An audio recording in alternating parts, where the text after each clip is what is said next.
after playing 5 games, you know, away from home in the playoffs, you kind of get into your routine. But I can't tell you this week's been as normal with all the media and stuff. It's been pretty hectic. Well, talk about what you see from the Stephenville offense. Obviously, very complex and very difficult. But talk about your defense and how you plan, but without giving away too much here, how you plan on defending them. Well, you know, they offer a lot, and that's the reason they've won 3 state championships in the 90s. So we're gonna try to play as hard as we can, and hopefully we can make something happen and slow them down enough to score. That's pretty much our. You know, we hope they don't keep the ball the whole game. Coach Briles, any thoughts about the Port Neches-Groves passing game and how to defend that? Oh, of course, we think they just have a great football team overall. They really are well schooled. I mean, they've really got well schemes on both sides of the ball. They're extremely well coached, and it's going to take our best effort to come away with a win today. And it's just, I think it's a great program, you know, win for both of us, whoever wins the game, because I think it's 2 fine programs playing today. Well, the atmosphere is in place. Certainly a great game headed up for the 4A Division II Texas Bowl. Let's go right back to Kevin Eschenfelder and the High School Extra Live studios. Thank you very much, Keith Fletcher. So it should be a good one. I know the turnstiles are clicking at the Astrodome right now, and I guess Stephenville is the pick of choice here on the set. But I want to ask you, okay, we know that both of you guys think that Stephenville is going to be awfully tough to beat today. What does Port Neches-Groves? I'll pose it to you this way. What does Port Neches-Groves have to do to win this football game? Well, they've got to get the turnovers, create mistakes, and then execute, not turn the ball over. Stay away from penalties. It's always harder to go second. You got to come up. Yeah, I think the big thing they've got to do is be able to keep the ball away from Stephenville's offense, because Stephenville is potent running and throwing the ball. All right, we're counting it down. Stephenville and Port Neches-Groves coming up in just a few minutes. Hi, everybody. I'm Randy McElvoy alongside Craig Wigg. Craig, you're a veteran of these Texas Bowl State Championships. You look at this 4A matchup between Stephenville and P&G. Looks like a pretty good matchup between both squads. We could be in store for a real shootout this afternoon with 2 high-powered offenses, Port Neches-Groves and Stephenville. Stephenville has been certainly one of the most prolific offenses around the state of Texas all season long. They're the defending state champions in 4A, and they're led by their quarterback, Kendall Briles. Yeah, he's the son of Stephenville head coach Art Briles. Kendall Briles, what a season he's had. He's only a junior, 6 foot, sees the football field extremely well, has a big-time crop of wide receivers on this Yellow Jacket football team. Almost 3,000 yards rushing, or actually passing this season. 4A Offensive Player of the Year. Well, you said it right when you said that Kendall Briles has a huge crop of receivers to which to throw. He also has a very good running back in Zach Hunter. Yeah, Zach Hunter's a guy that can do a little bit of everything out of the backfield. He's going to run the football a lot. Rushed for over 1,600 yards, 20 touchdowns. Not a big guy, as you see, but he can definitely get the job done, and he's not afraid to come out of the backfield and catch some passes. Well, as explosive as Stephenville is on offense, so too is Port Neches-Groves. The Indians back in the state title round for the first time in 22 years, and they're doing it largely, at least offensively, on the strength of their quarterback, Dustin Long. Yeah, we're going to see Dustin Long throw the football a lot against this Stephenville defense this year. What a season Dustin Long has had. He's a senior, being recruited by every major school in the country. Passed for over 2,900 yards this year. That's a big touchdown last week in their win over Schertz Clemens to advance. Dustin Long needs a big day for P&G to be successful. Well, he too has very many targets. He also has 2 good running backs, Bo Wortham and Jeff Bergeron. Yeah, Bo Wortham will come out of the backfield. He's one of those guys, again, that will run the football a lot. 1,000-yard rusher. He's a banger. He'll block for you. He'll also catch some great passes. So they've got serious weapons on the offensive side. It's the 4A Division II Texas Bowl, Stephenville and Port Neches-Groves from the Astrodome in Houston, and it's coming up next on Fox Sports Net.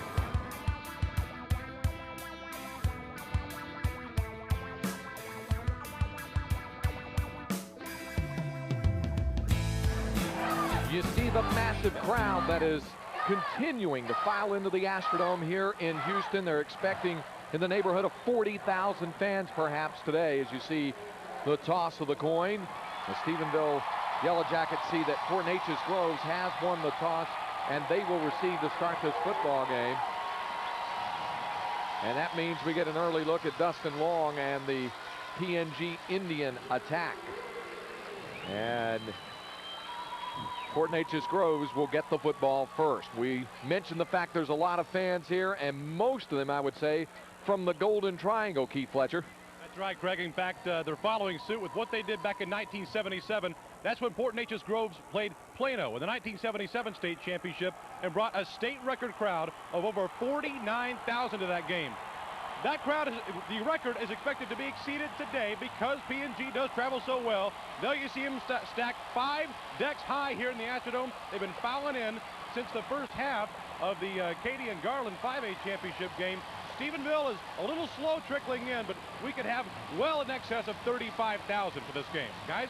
All right, thanks very much, Keith. And the Can fans have arrived for Stephenville with those ball-bearing shakers. You'll hear them throughout the game. There's the road to the state final for Stephenville, which included a game-winning field goal with 8 seconds to go to beat Ennis in the semifinal round a week ago. Port Neches-Groves denying Lamarck the opportunity to appear in a state record 7th consecutive title round game, and then the airtight win over Schertz Clemens to get to the state final. Yeah, I think Lamarck was the wake-up. They really said, hey, we can win it all. We beat Lamarck, who had all that tradition, and then, of course, a late comeback against Schertz Clemens last week to advance to the championship. Here's the kickoff to come for Stephenville, and we're underway. Ryan Harris puts his leg in it, and the ball is fielded at the goal line and across the 20. Bo Wortham over the 30-yard line. Bo Wortham out close to the 35-yard line. You hear the roar of excitement from the Port Neches-Groves fans. Scott Lee in on the tackle. Dustin Long,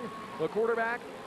You see his impressive numbers, over 2,900 yards passing, 27 touchdowns, only 5 interceptions. He can also tuck it in and run as well.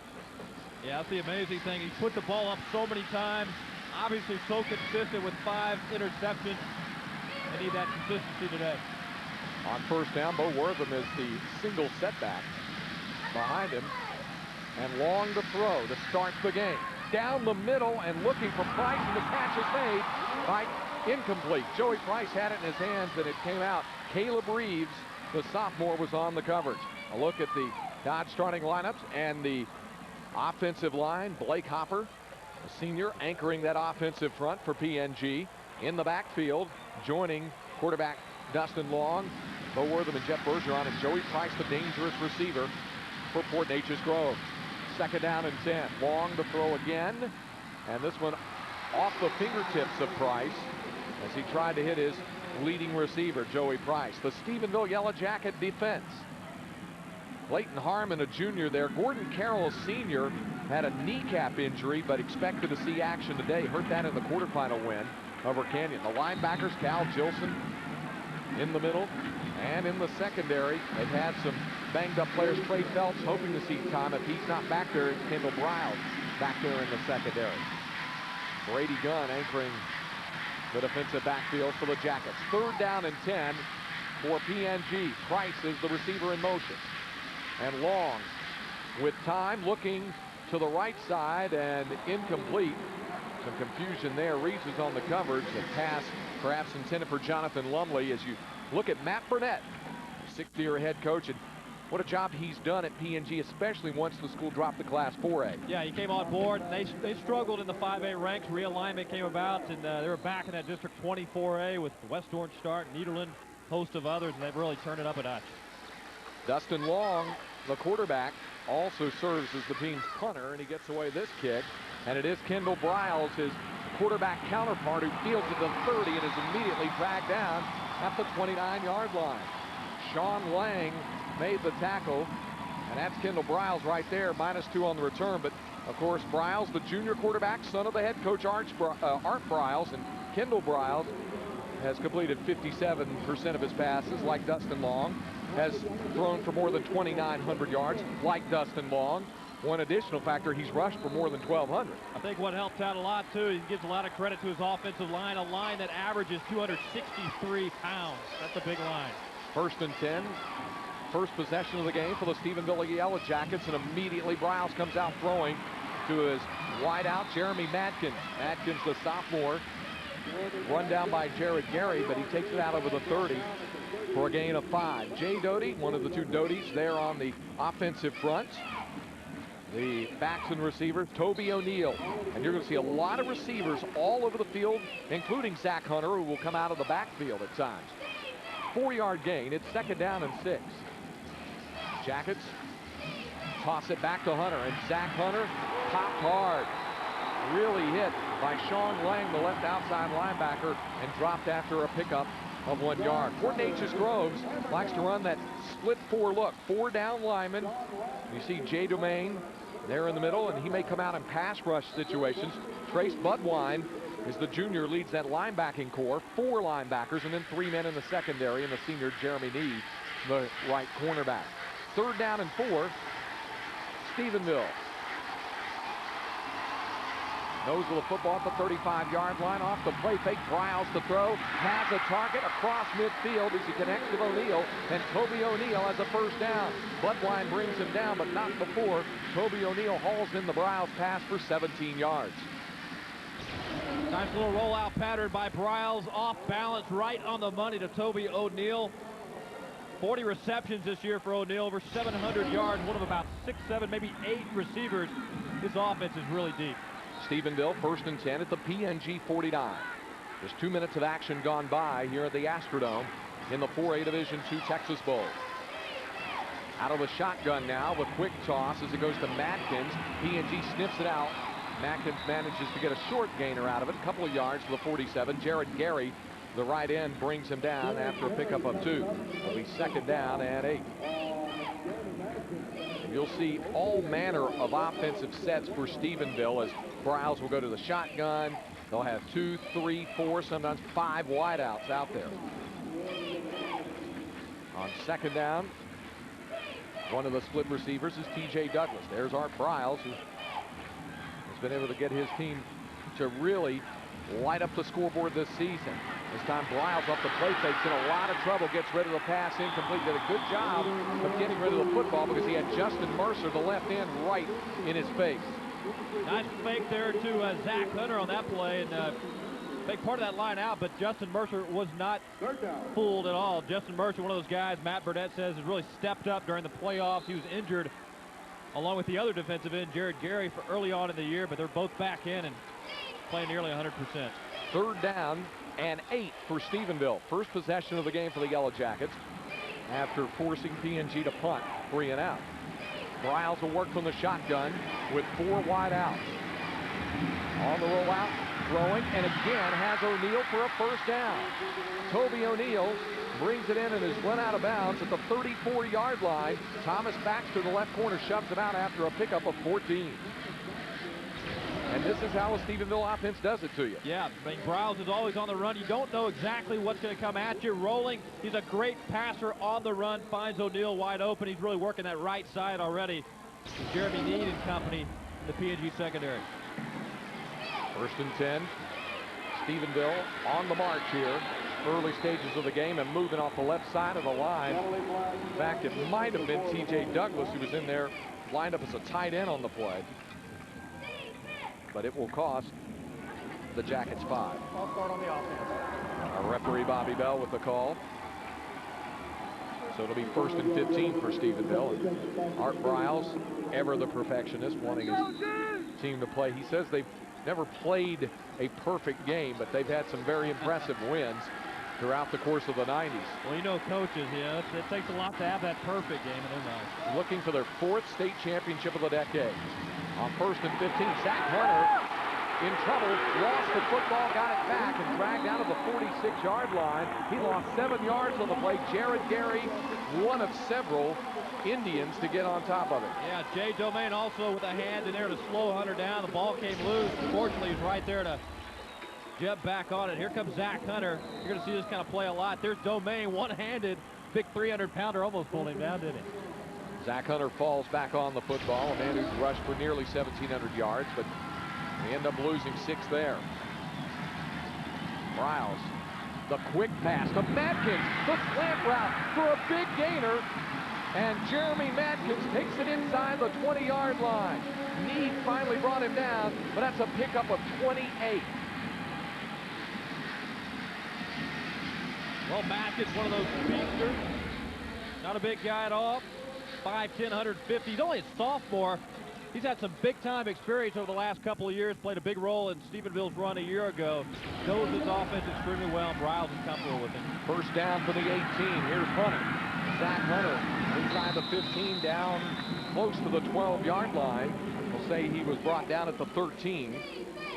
Gain of 5. Thomas Baxter, the left corner, brings him down. But the Indians being pushed back on their heels a little bit here on this opening drive by Stephenville. Yeah, Zach Hunter in the land of the giants, so to speak, and he just gets driven right back in a hurry, doesn't he? T.J. Douglas, one of the split receivers for the Yellow Jackets. 10th play of this drive coming now on 2nd down and 5 from the PNG 13. Hand off this time, and or the keeper by Browse as he turned it upfield, faked it to the fullback Haney, and Kendall Browse takes it to the 10 for a pickup of a couple more. Jared Hanks, the outside linebacker, on the stop. Well, PNG getting an early dose of just how explosive this Stephenville offense could be. Very complex offense. You talk about Art Browse. It helps when your son's a quarterback. He knows that playbook. 3rd down and 2 needed for the 1st down. Kendall Browse under center. And straight ahead this time to the fullback, Haney. And we'll see if it's enough for the 1st down as you look at Derek Haney, the senior. Jeremy Davis, the sophomore, brings him down. And it is short by a yard. So 4th down and 1 yard to go. And we'll find out what Art Browse wants to do here. He's going to have his son Kendall call it.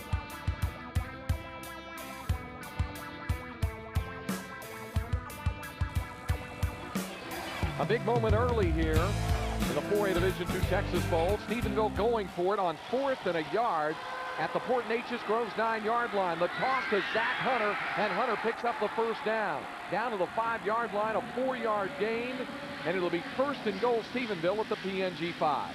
Yeah, they just rode the great blocking of right guard Aaron Collier.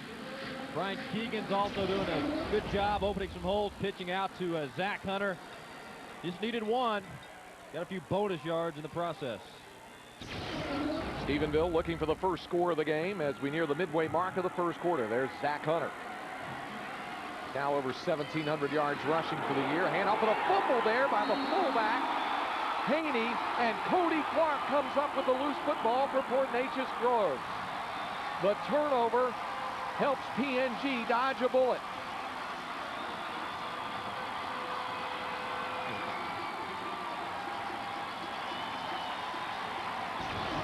Short yardage carry right here. Haney gets the call straight up the middle to see how the ball comes loose. Nobody really touched him on that play. Mercer got a hand on there. Cody Clark jumping on that football. Big break for Port Neches-Groves. The PNG goes back on the attack after Stephenville comes up short. And it's 1st down from the 1-yard line for the Indians. Long the quarterback out of his own end zone and straight ahead as he picks up 3. To the 4-yard line, and brought down at the 4 by Cal Gilson, the middle linebacker. We'll see what PNG does now in their 2nd series. First time out, Dustin Long went to the air, trying to hook up with Joey Price, I think on all 3 occasions. See if they work the ground game a little bit. An important turnover for Matt Burnett's ball club, getting the fumble. And of course, fans who saw the first game here realizing what turnovers can do to a team as Katie gave up 16 points off 3 turnovers to Garland. 2nd down, 7 yards to go. The toss back to Bo Wortham, and Wortham dropped in his tracks as he turned the corner. He actually picked up a couple, close to 3 yards, before Ryan Harris and Cal Gilson, the linebackers, make the stop. Bo Wortham not playing 100%. He banged up his shoulder a little bit. The Schertz Clemens went a week ago. I talked to him earlier this week. He said there is nothing that's going to keep him out of this game. A little extra bandage, a little extra padding in there on that left shoulder, and he'll be ready to go. It'll be 3rd down, and a long 3 needed for a PNG 1st down. They'd love to be able to pick up a 1st down and get a little more operating space with the Indians.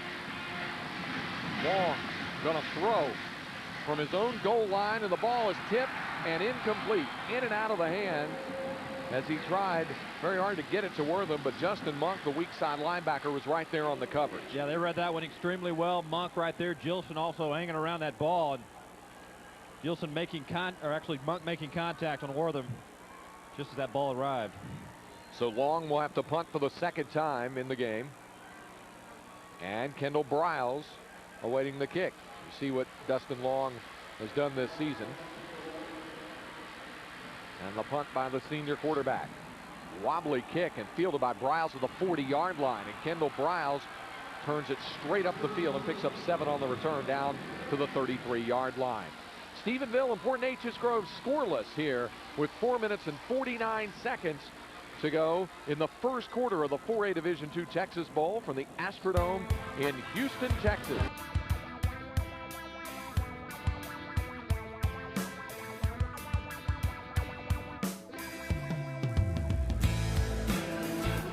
Matt Burnett's Fort Neches-Groves Indians managed to escape one Stephenville scoring threat after the fumble by Haney. The Yellow Jackets trying to start another. The handoff and big running room for Zach Hunter.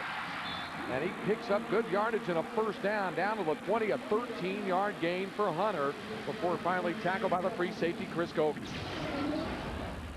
Nice little draw play coming up. Hunter cuts it back, shake up. Missed tackle right there, shakes another one.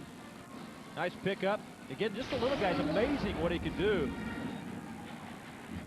His athletic ability, not being very big. Multi-purpose athlete, been able to get all over the field. Briles operates from the shotgun with Hunter right beside him as Matkins goes in motion, and it does go back to Zach Hunter. Hunter with blocks and running room and run out of bounds at the 15-yard line. 5 more yards. Jeremy Need made the stop. Stephenville on the march again and threatening. You know, we're talking about Zach Hunter. Zach Hunter, one of 2 All-State Zach Hunters playing for state championships today. The other is the Aspermont running back taking part in the Class A state final going on at Pennington Field in Bedford. And we've seen coverage of that already this afternoon. Fox Sports Net. Aspermont kicking off this afternoon against the Bartlett Bulldogs. 2nd down and 5 from the 15. Again, it's on the ground, but it's Briles this time, and he's in a world of trouble. And now he wants to throw and still breaks tackle. Look at Kendall Briles move, and he's going to score. Touchdown, Stephenville. That is what makes Kendall Briles an All-State player and the AP Offensive 4A Player of the Year in Texas. Unbelievable run by Kendall Briles. Looked like he was going to be in big-time trouble when he started scrambling. Decided to keep and actually cross field, outrunning about 3 defenders on the P&G side. Here's with the fake handoff to Zach Hunter. There's Briles in trouble. There's 4 guys all around him. He tries to scoot out. He's looking to throw. Nobody's open, so he keeps it. Zach Hunter with the block right there and just races to the outside and tiptoes his way into the score. The tightrope walk. Evan Elson, the junior, a left footer on for the conversion, and it's good. And with 4 minutes and 6 seconds to go in the first quarter, take a breather, Kendall. You deserve it. It's 7-0 Stephenville. Let's go down to Keith Fletcher.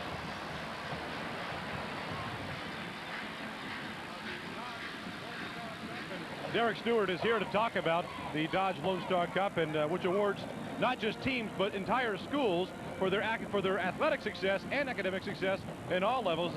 Derek, talk about Dodge's involvement in this. Well, I can tell you that Texas Dodgers are very proud to be a part of the Lone Star Cup. You know, it lets us get in on the local level. Usually when we have sponsorships, we're talking about things like NHL teams, NBA teams like that. But this lets us get involved on a local level, and something you just touched on that's very important to us. It's not just an athletic competition. This is an entire community competition where kids can get involved with things like band, athletics, and academics. So it's a whole program, and we're really proud of it. Thanks a lot, Derek Stewart of Dodge. And guys, back upstairs to you. All right, thanks very much, Keith.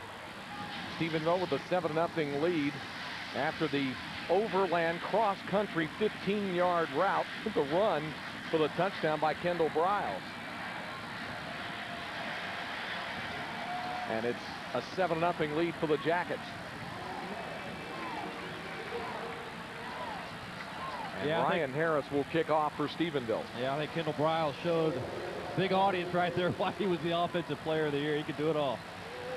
Harris with the kick, right leg into it, and fielded near the goal line by Jonathan Lumley. He brings it out over the 25-yard line and brought down there as he is tackled at the 29. Justin Monk in on the stop. 29-yard return. Another look at his very impressive touchdown. Yeah, he's in serious trouble right there. Just about decided to throw the ball, but last minute he kept it. One of those smart decisions of a veteran quarterback, and Bryles taking it in for the touchdown. Third offensive possession for Neches-Groves to start the football game here, and now they're down 7-0. Third possession of this opening quarter. Jeff Bergeron, the ball carrier there, and goes nowhere. Oh, was he hit hard by Scott Lee, the sophomore defensive end. Little wake-up call right there. If he wasn't ready, he is now. There's Lee, the sophomore. 6'4" and 200 pounds. And talk about how tough this defense has been for Stephenville after talking about how prolific the offense is. The defense also has had some big games, although there have been teams that have scored on them here in the postseason. Second down, long the throw. Looking, and does have a receiver that's caught for a first down. That's Jonathan Lumley. Made the catch just over the first down marker. Lumley, the 6th leading receiver on this team, but he comes up there with big yardage, 16 of it, to be exact, in the first down. Yeah, good protection right there. Long, plenty of time to throw the ball. Lumley wide open. Justin Monk in there a little bit too late for Stephenville. From the 43-yard line, Port Neches-Groves trying to answer the Stephenville touchdown. And PNG will now send 3 receivers out wide left and 1 on the right. And Long's looking left where he's got those 3 targets. And he has Joey Price over there. Did he make the catch? Flag comes down. Price did make the grab at the Stephenville 39-yard line as he got around Caleb Reeves. And we'll check the flag. Looks like there's going to be some interference call on the Stephenville defense. Reeves in there. I think he got a push, but the catch was still made. There's the push right there. Look at the grab at his hip, and he holds on to it. PNG will be happy to decline this penalty because they'll take the 20-yard gain over the 15-yard penalty. And the catch will stand at the Yellow Jacket 39-yard line. Nice grab there. Take the results of the play. First down. First down at the 39-yard line. Port Neches-Groves going on the attack here as we tick down to 3 minutes to play first quarter. Bergeron and Wortham, the backs behind Dustin Long. Long on the option pitch to Wortham, manages to get past 2 defenders and get some good yardage as he turned it outside before Jeff Scott, the cornerback, brought him down. Looked like Wortham was going to be brought down, but he managed to pick up 6 yards on that. Yeah, he was back in the out of the backfield. Looked like he was running out of space. Gordon Carroll in there almost got a hand on him, but Wortham turned it straight up. Nice pickup. Second down and 4. And PNG has Justin Baxter as one receiver out wide. At the top of your screen, Jonathan Lumley at the bottom. Long wants to throw again, swings it out for Bergeron, escapes 1 tackler, and then turns it inside and has a first down. He got away from Caleb Reeves. Ryan Harris finally brings him down, but a good piece of running by Bergeron after he made the catch. It goes for 5 yards, and it moves the chains. Yeah, quick dump off here from Dustin Long. Bergeron wide open, shakes the tackle right there. Reeves, smart move, cuts it upfield for the nice pickup. This offense, by the way, the plays are being called by Mike Long, who's the father of Justin Long. First and 10 for PNG, and Ryan Norton in as a wide receiver. Back to pass, Long with plenty of time, looking for Norton, and it's in and out of his hand. Ryan Norton had checked in. Jeff Scott with good blanket coverage for Stephenville. Yeah, Norton was open, but Jeff Scott right there. Again, plenty of time. Dustin Long is getting plenty of time for that offensive line to look around, spot his receivers. Several of them out there that he feels comfortable throwing to. And good coverage right there by Scott. Long 3 out of 8 for 39 yards here in the late stages of the first quarter. Second and 10 from the Yellow Jacket 27.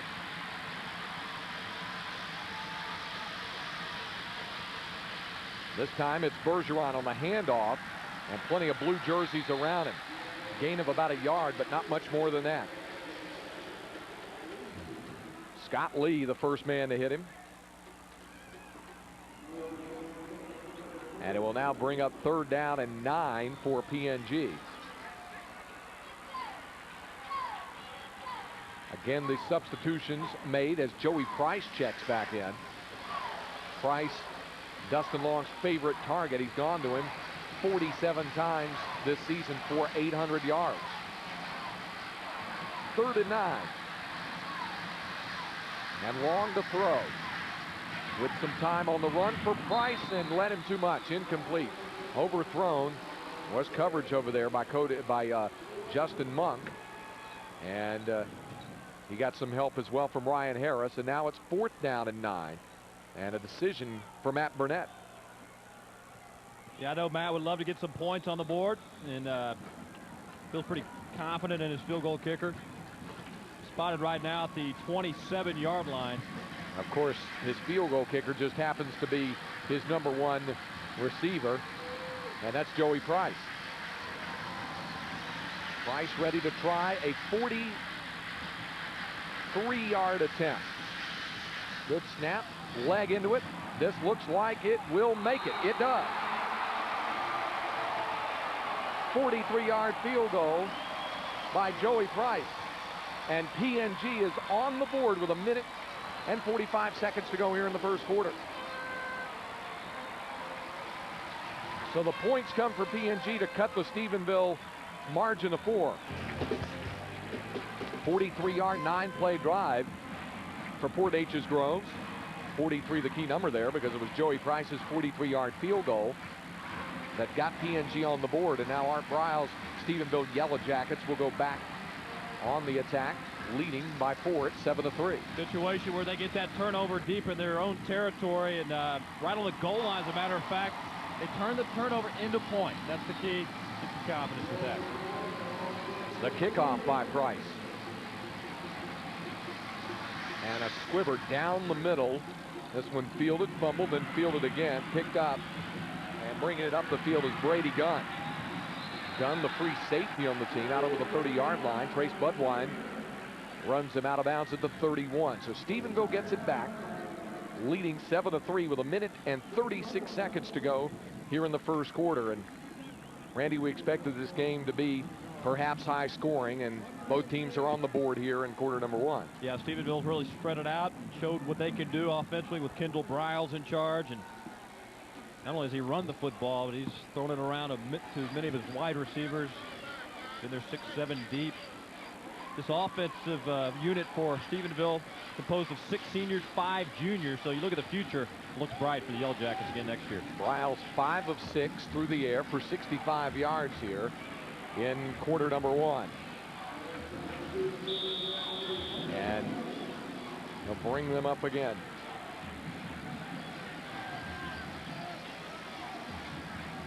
Crowd still coming into the Astrodome here. You see this 4A Division II game. Pass out to Hunter, and Zach Hunter turns this one upfield. Really takes a pop. Picked up about 6 yards before Chris Golke, the free safety, laid a lick on him. 6-yard gain to the 37. It'll bring up 2nd down and 4. Here's Chris Golke coming up. Matkins getting loose. Shakes the tackle right there, and out of nowhere, 33 Golke with the big stick. 5th on the PNG team in tackles. There it is again, head on, and whew, they bounced right off each other, didn't they? Matkins and Douglas, the split receivers for Stephenville. Hand off this time to Hunter as he scoots through a hole and has a 1st down for the Jackets. One thing you can say about Zach Hunter, as Jared Gary and Jared Hanks make the tackle for Port Neches-Groves, Hunter is so quick right off the ball when they hand him the football. Got that initial first step that's very fast. Yeah, he showed already today how many tackles he can force these guys to miss. He's shown that off, over 2,000 all-purpose yards this year, and he's shown us why today. Douglas remains out there as receiver, along with Toby O'Neill.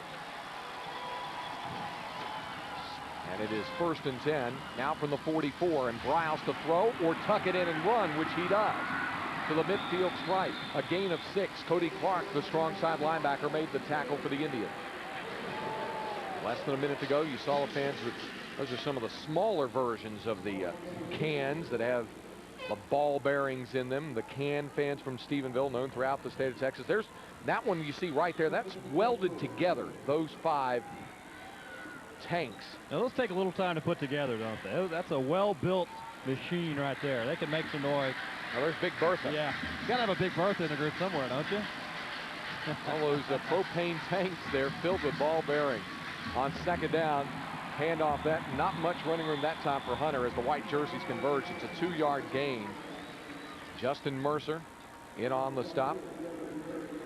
And it's now third down coming up for Stephenville. But that's going to be the final play of the first quarter. Zach Hunter, Kendall Briles, and the Stephenville Yellow Jackets lead Port Neches-Groves at the end of the first quarter of the 4A Division II Texas Bowl. The state championship on the line here in Houston.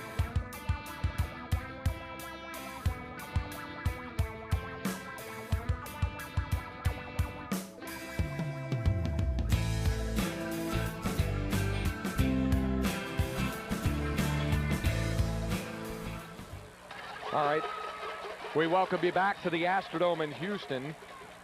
Craig Way, Randy McElvoy, and Keith Fletcher with you as Stephenville leads Port Neches-Groves 7-3. And Stephenville on the move. They have a third down coming up. Third down and 2 at the Indians' 48-yard line. Hand off to Hunter as he dances through tackles and has another first down for Stephenville. Zach Hunter down to the 40, picks up 8 more yards. Sean Lang on the stop. How many times has he done that today already? Breaking those tackles, getting that extra yardage, and that was a perfect example right there, Hunter. Breaking free for the first down. More substitutions for the Jackets as they continue to swap personnel in and out. Zach Hunter even comes out for the moment. And we may see Stephenville go to an empty set here with 5 wideouts and no running backs. And that's exactly what we're going to see. Out of the shotgun, 3 receivers at the top of your screen, 2 more at the bottom. This is Stephenville at its wide open, most effective sometime, and that was almost intercepted. In and out of the hands of Trace Budwine. Well, you're not going to get a better opportunity for an interception than right there. I'm sure Budwine just hit himself in the head on that one. Browse trying to go right across the middle. Budwine right there in front of it, and a little off balance, and it falls to the ground. Second down, 10 yards to go. Stephenville at the Port Neches-Groves 40-yard line. Matkins, the only split receiver this time, as the Jackets go back into an I formation. And on the boot, the keeper by Briles, and Kendall Briles picks up about 9 before he's dragged down at the 31. Jeremy Neeb made the stop. You'll see him. This wasn't a full bootleg where you go way out to the side, Randy, but it's an effective one where he just rolls back to the left. Yeah, he's done that a few times today, and throwing those P&G defenders, they're going the other way. Leaves a little open room, and Neeb in there to make the stop. You see Kendall Briles knows what he's doing when he's carrying the football as well. Third down and a yard needed for the first down. They give it back to Hunter, and he's got the first down inside the 30. Zach Hunter, as Randy told you, not a big guy, 5'9" and 175, but he can take a pop and keep churning forward. Jared Hanks, first one to hit him, but another first down for the folks from Erath County. Built in the mold of a wide receiver, although he really doesn't run a lot of pass patterns. He's only caught 37 passes this year, but he rushed 214 attempts. So not your typical running back body out there. Out of the shotgun, again, the handoff to Hunter, turning inside and still on his feet inside the 25-yard line. Zach Hunter went outside, cut back in. Neeb finally dragged him down, but that's 5 yards. And it'll be second down and 5. There's Hunter again, cutting it outside, and Domain and company joining in late, but Neeb pulling down the tackle right there. They're going to give it to Zach Hunter all day and just kind of see what he can do with it. You see him come out occasionally, like right now. And Briles rolling, looking to throw, now tucks it in, still on the move, and he's got enough yardage to get close to the first down marker. Picked up 3. Cody Clark makes the stop, close to a first down, but Kendall Briles about a yard short. So it'll be third down and 1 for the Yellow Jackets as we play nearly 3 minutes here of the second quarter. Kendall Briles counting for 41 touchdowns this year, 28 through the air, 13 on the ground. Hunter back out there. They give it to the fullback, Haney, and Haney's got the first down.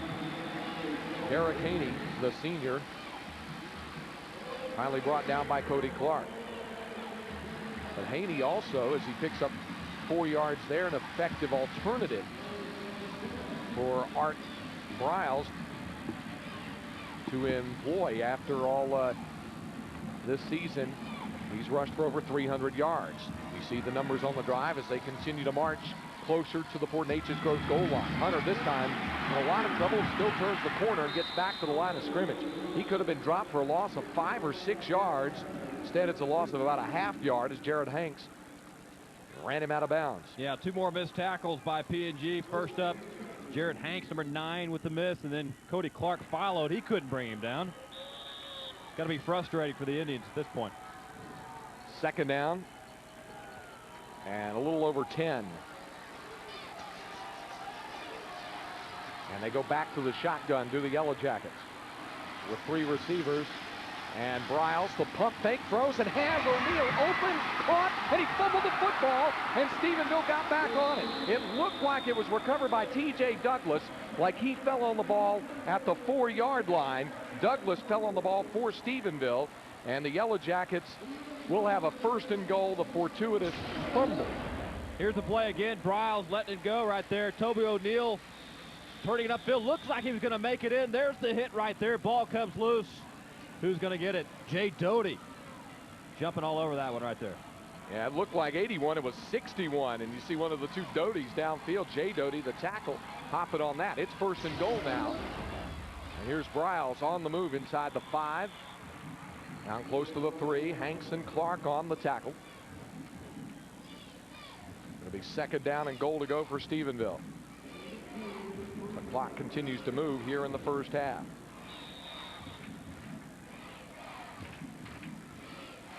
Now Zach Hunter checks back in, and it is not uncommon at all to see 4 and 5 guys substitute on any given play for Stephenville. They'll go back to the shotgun set. Matkins, the receiver in motion. The handoff, the keeper by Briles, and he spins his way into the touchdown. He faked the handoff to Hunter on the counter going left. And Kendall Briles just kept going straight ahead and turned it in for his 2nd touchdown of the day. Yeah, great fake. He fooled me on that one. Beautiful fake to Zach Hunter, and nothing but daylight ahead of him. Here's the play again. Nice fake. Disguised it well. Spinning move right there for the touchdown.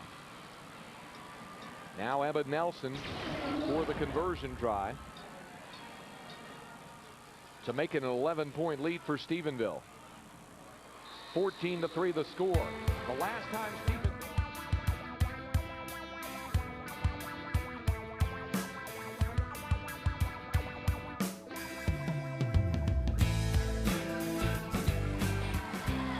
Well, it's that holiday time of year, and the folks in Stephenville will tell you that means state championship. They are the defending state champions, looking for their 4th state title of the decade. And they're off to a good start here, leading Fort Neches-Groves 14-3. Yeah, they're kind of used not to doing their Christmas shopping till after this week. They're so used to being here and playing the late rounds of postseason. They'll delay it a little bit. Well, with Christmas falling on a Saturday this year, gives them a whole week. There you go. But the folks from the Triangle are ready to say not so fast. Here is a short kick. A pop-up kick and fielded, a fair catch made at the 27-yard line. Let's go down to Keith Fletcher.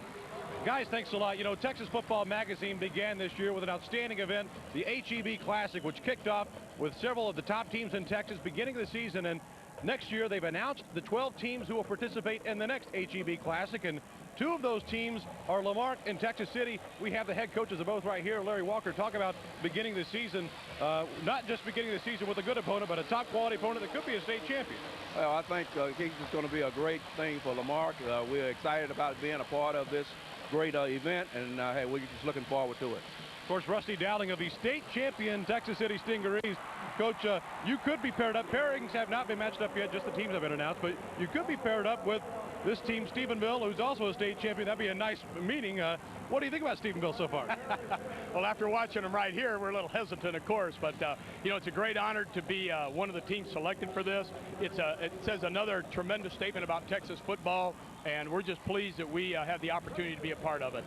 Well, it's going to be another outstanding event, as it was this season, the HEB Classic presented by Texas Football Magazine. Guys, back upstairs to you. All right, thank you very much, Keith. 13-yard run for Bo Wortham on first down, and back to the ground go the poor Neches-Groves Indians. Good, tough running by Jeff Bergeron, the fullback there, as he picks up about 4 more yards. Ryan Harris and Cal Gilson make the tackle. You know, you hear Rusty Dowling saying, we're a little hesitant looking at Stephenville. I'll tell you what, he had a great year too. They went unbeaten, and those are two tremendous teams, Stephenville and Texas City, as well as Port Neches-Groves. And Texas City already has its title, won last week over Hereford. Second down, and keeping this time, moving straight ahead, was Long, and Dustin Long with a couple more as he gets close to the 49-yard line. Craig Parks on the tackle for the Yellow Jackets, a pickup of 2. Real important for P&G. You hear it all the time. Establish that running game to open up the passing game. They came out today throwing. Not really successful, but they're going to establish this running game. Hopefully, they're giving it to Bo Wortham. Jeff Bergeron a lot early on so far. Third down and 3 for Port Neches-Groves, as they try to answer the Stephenville touchdown. Have an 11-point deficit here in the second quarter. The keeper by Long, and he's got the first down. Dustin Long, good tough running there by the 6'3", 185-pound senior quarterback. Gilson on the stop for the Yellow Jackets, but that's a gain of 5 for Long. And right now, PNG trying to, as we said, answer the bell after Stephenville has posted these 2 early touchdowns and make sure they don't get too far behind in this game. Yeah, you get down to the Stephenville team, it is awfully hard to catch up because you hear about their offense, their defense, extremely salty as well. In motion is Jonathan Lumley on 1st and 10. The keeper again by Long, inside the 45 to the 42-yard line. Option keeper that time by Dustin Long. Parks makes the tackle. That's a gain of 4 yards, and it's second down and 6. Craig Parks there along that defensive front, a 260-pound senior. And we mentioned Gordon Carroll, who'd had the knee injury, big number 90 out there. He's still playing, even though he had a displaced kneecap a couple of weeks ago against Canyon in the quarterfinal round. Shows you how tough these football guys can really be, huh? On second down, movement by Joey Price got a little too eager, and that's going to cost PNG 5 yards. You have a feeling maybe the route was going his way? I have a feeling, probably so, yeah. Play second down. How about Dustin Long? You know, he's one of those veteran quarterbacks, a lot of them across the state. He's been playing quarterback for PNG since he was a sophomore.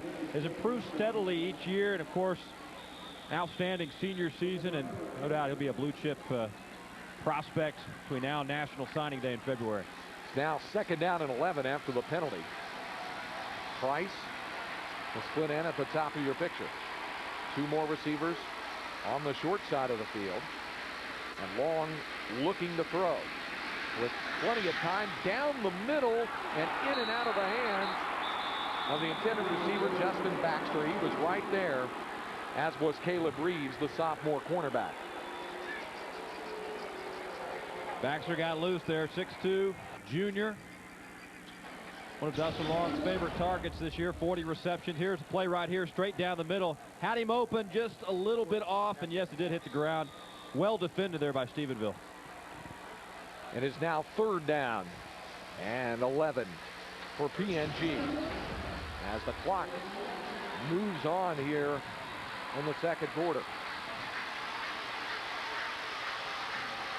Long going to the air again with a lot of time down the middle, tipped and almost intercepted. Cal Gilson had the ball in his hands, and I'm sure that Dustin Long thought he had Joey Price open, but the ball was tipped, and Gilson, the middle linebacker, very nearly picked it off. Yeah, you could see when Long was in the pocket motioning, most likely to Price there to get open, and Not exactly a tight spiral that Dustin Long is accustomed to throwing. Here it is right here. It actually was tipped.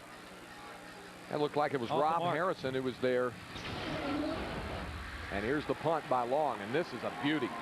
Angling to the corner, but it did go into the end zone. It carried in, and Stephenville will get it back.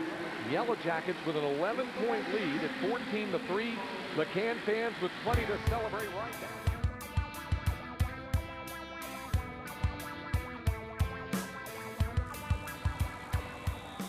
The Stephenville Yellow Jackets roll up the sleeves and get to work on offense again. Kendall Briles and company up 11 points here in the second quarter, 14-3. On first down, the handoff, and squirting his way through, as he always seems to, Zach Hunter for a couple. Last time the Yellow Jackets had the football, they got some breaks and also moved the ball well. Yeah, they spread it around. Zach Hunter playing a big role today offensively, just finds way to get loose and chalks up the yardage. Then Briles firing over the middle. Toby O'Neill gets popped right there. Ball comes loose. Fortunately, they jumped right on it. A couple plays later, Kendall Briles spinning his way into the end zone.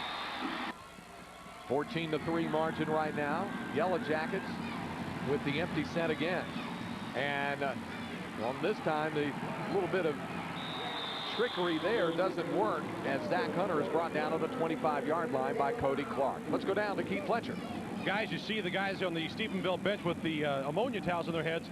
That's because with 40,000 people in the stadium for the last 5 to 6 hours, it's beginning to take its toll.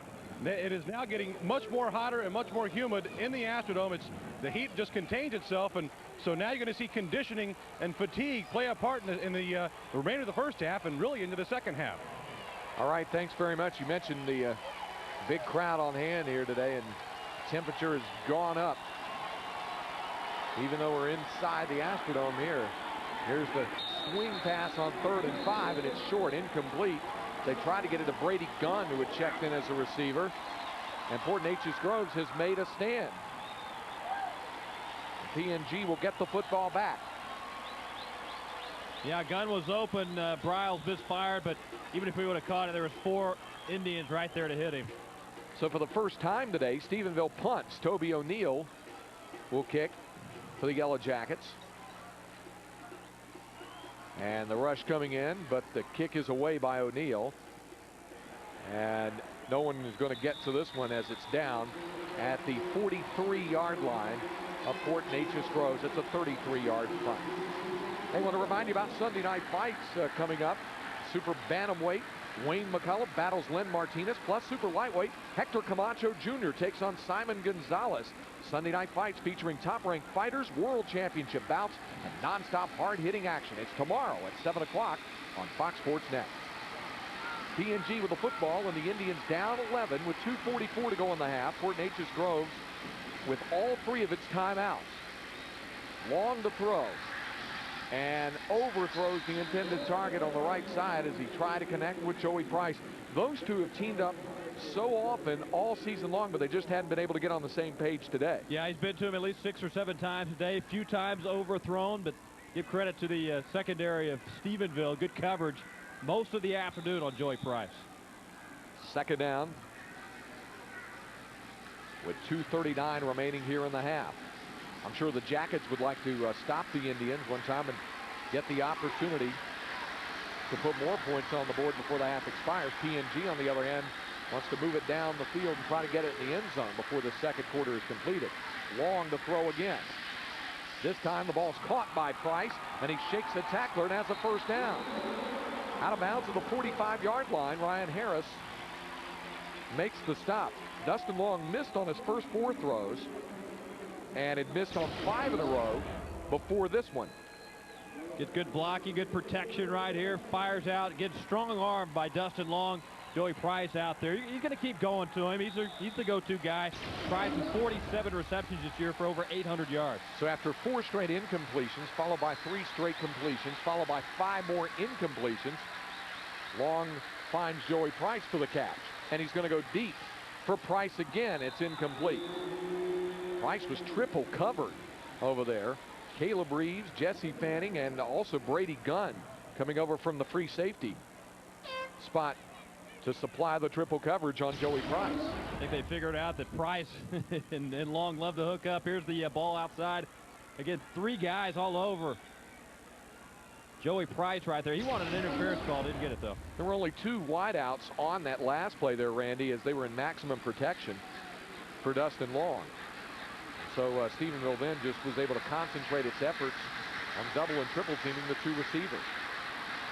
2nd and 10, PNG at the Stephenville 45. Price, the man in motion. On the option play, Long looks to keep, will keep, and goes down after a 1-yard gain.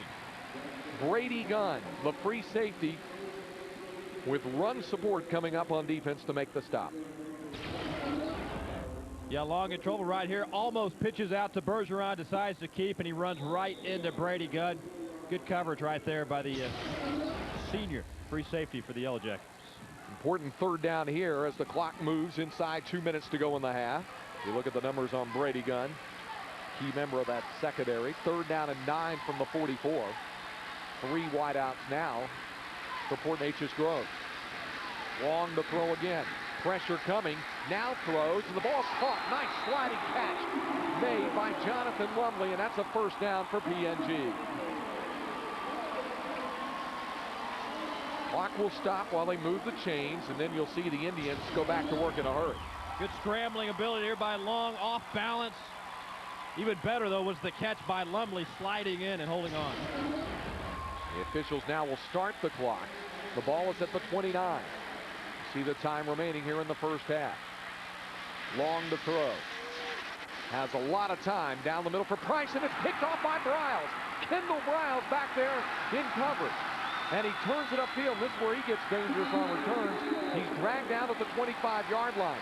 Briles is the backup strong safety to Trey Phelps, who had a medial collateral ligament injury in the quarterfinal win over Canyon. Kendall Briles has been back there, and he comes up with a big play here. Played the secondary a year ago as well, and right place at the right time. The overthrow right there to Joey Price, and Kendall Briles showed us he can do it offensively and defensively. But look what he does after he makes the catch. Again, that's always a big sign of knowing what's going on out there, following your blockers, and Kendall Briles did a good job of it. Goes from being a defensive player to an offensive player right there. Now Stephenville with some hope perhaps of scoring before the 1st half's done. The handoff to Hunter, but the Indians right there to greet him. Only a yard gain. Cody Clark, the first purple helmeted player to reach him. Clock will move, and then Yellow Jackets appear to be taking their time right now as the clock continues to move. In fact, I'll come over to take a look, and now we'll have a timeout called with 57 seconds remaining here in the 1st half, and a 14-3 lead for the Yellow Jackets. Kendall Briles coming over to talk to Dad. And under a minute to play, but still for this offense of Stephenville, still plenty of time for these guys. They can score in a matter of seconds. Big play offense, and don't think these guys are just going to run out the clock.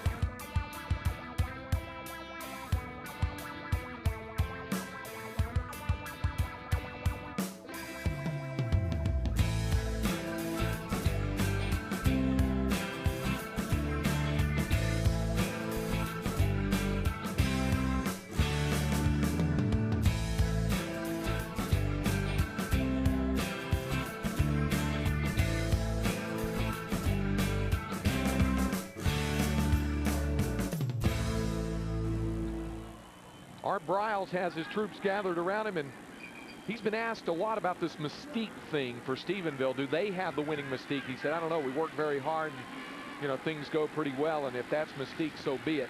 Yeah. I think looking at that says it is. Yeah, the numbers don't lie. 11 straight playoff teams, 5 trips to the final, 3 state championships. What a run for Art Briles and the Yellow Jackets. And his son, Kendall, is doing a little bit of everything out there. Passing, running, the interception. And he passes here to Zach Hunter. Hunter turns it upfield out over the 30 to the 33-yard line. Justin Mercer made the tackle. That was on 2nd down and 8. Clock continuing to move here. And Stephenville not wanting to call a timeout unless they hit on a big play here. We talked about Kendall Briles and what he's done. He's completed now 8 of 11 passes in this game for 91 yards. He's carried it 7 times for 39 yards and scored 2 touchdowns. And he has an interception and a 15-yard return. And he'll keep here, and he'll have the first down. And he's out to the 40-yard line, but the ball came loose, and PNG has it back. Briles had the first down and then was stripped of the football. And Jeremy Need comes up with a fumble recovery for the Indians. Well, Briles got a little too fancy on that scrambling, had that ball hanging out there a little too far. Here he is, shakes a tackle. Here's the hit. Ball comes loose. Need jumps all over. Important thing now is a few timeouts for 4A-II Groves. They have a couple of big strikes. Well, they have time to go down the middle because of the timeouts, as you pointed out, Randy. And 16 seconds, that's time enough for 2 plays before a field goal if they don't get it into the end zone, if they're quick about it. And Dustin Long has a very quick release from the 43. Long to throw, on the run, ball caught. And the clock continues to run, and PNG calls a timeout, but that took 8 seconds right there as he connected with Ryan Norton.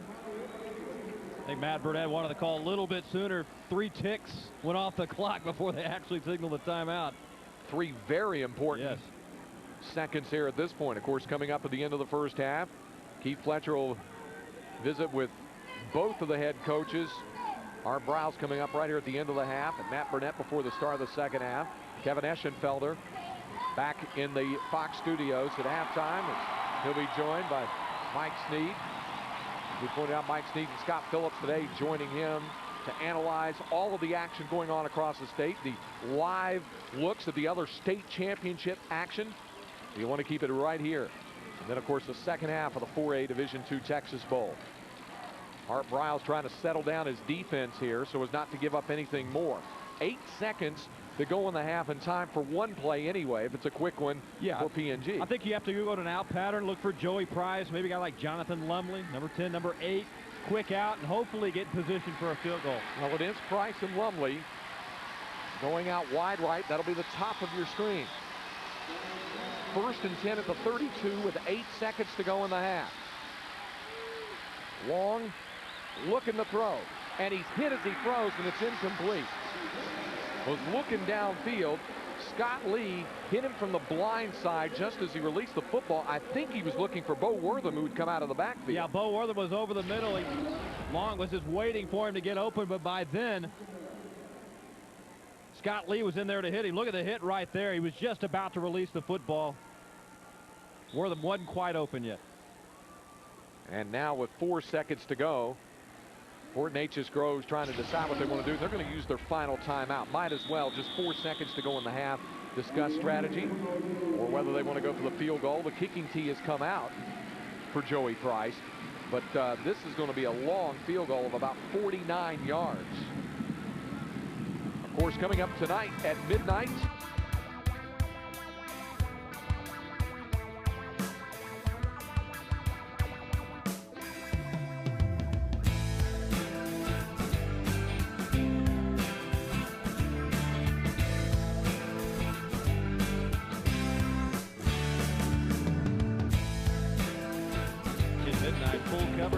football games today. We'll also look back at the championship matchups from a week ago. And, of course, if you miss it tonight, we got it for you in the High School Extra tomorrow morning at 9 o'clock right here on Fox Sports Net.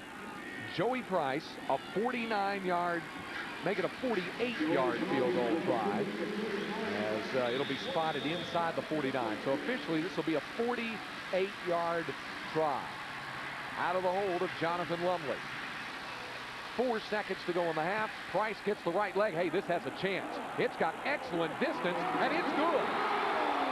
And a nice way for Port Neches-Groves to close out the first half. They take advantage of a Stephenville turnover and get 3 points out of it.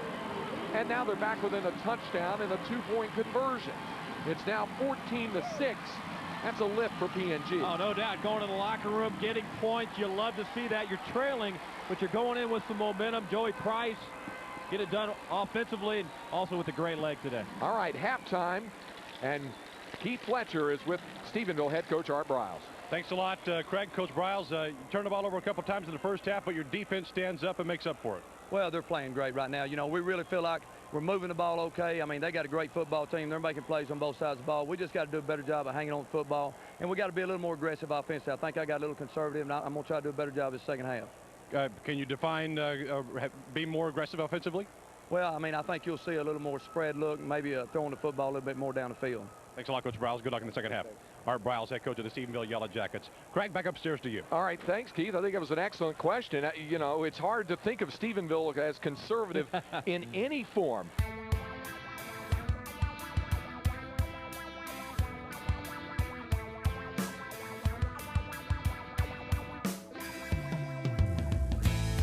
Sometimes on the mark, sometimes off the mark. That catch led to a field goal from Joey Price. 43 yards out on that field goal try. It was 7-3, and then some good hard running and some hard knocks taken by Zach Hunter. Yeah, Zach Hunter showing us just how tough he is. He's 150, 160 pounds and just kind of takes the hit and keeps on ticking and gets some yardage right there. Sets up Kendall Briles again. A spin move for the second TD of the day. And then Briles doing it on defense.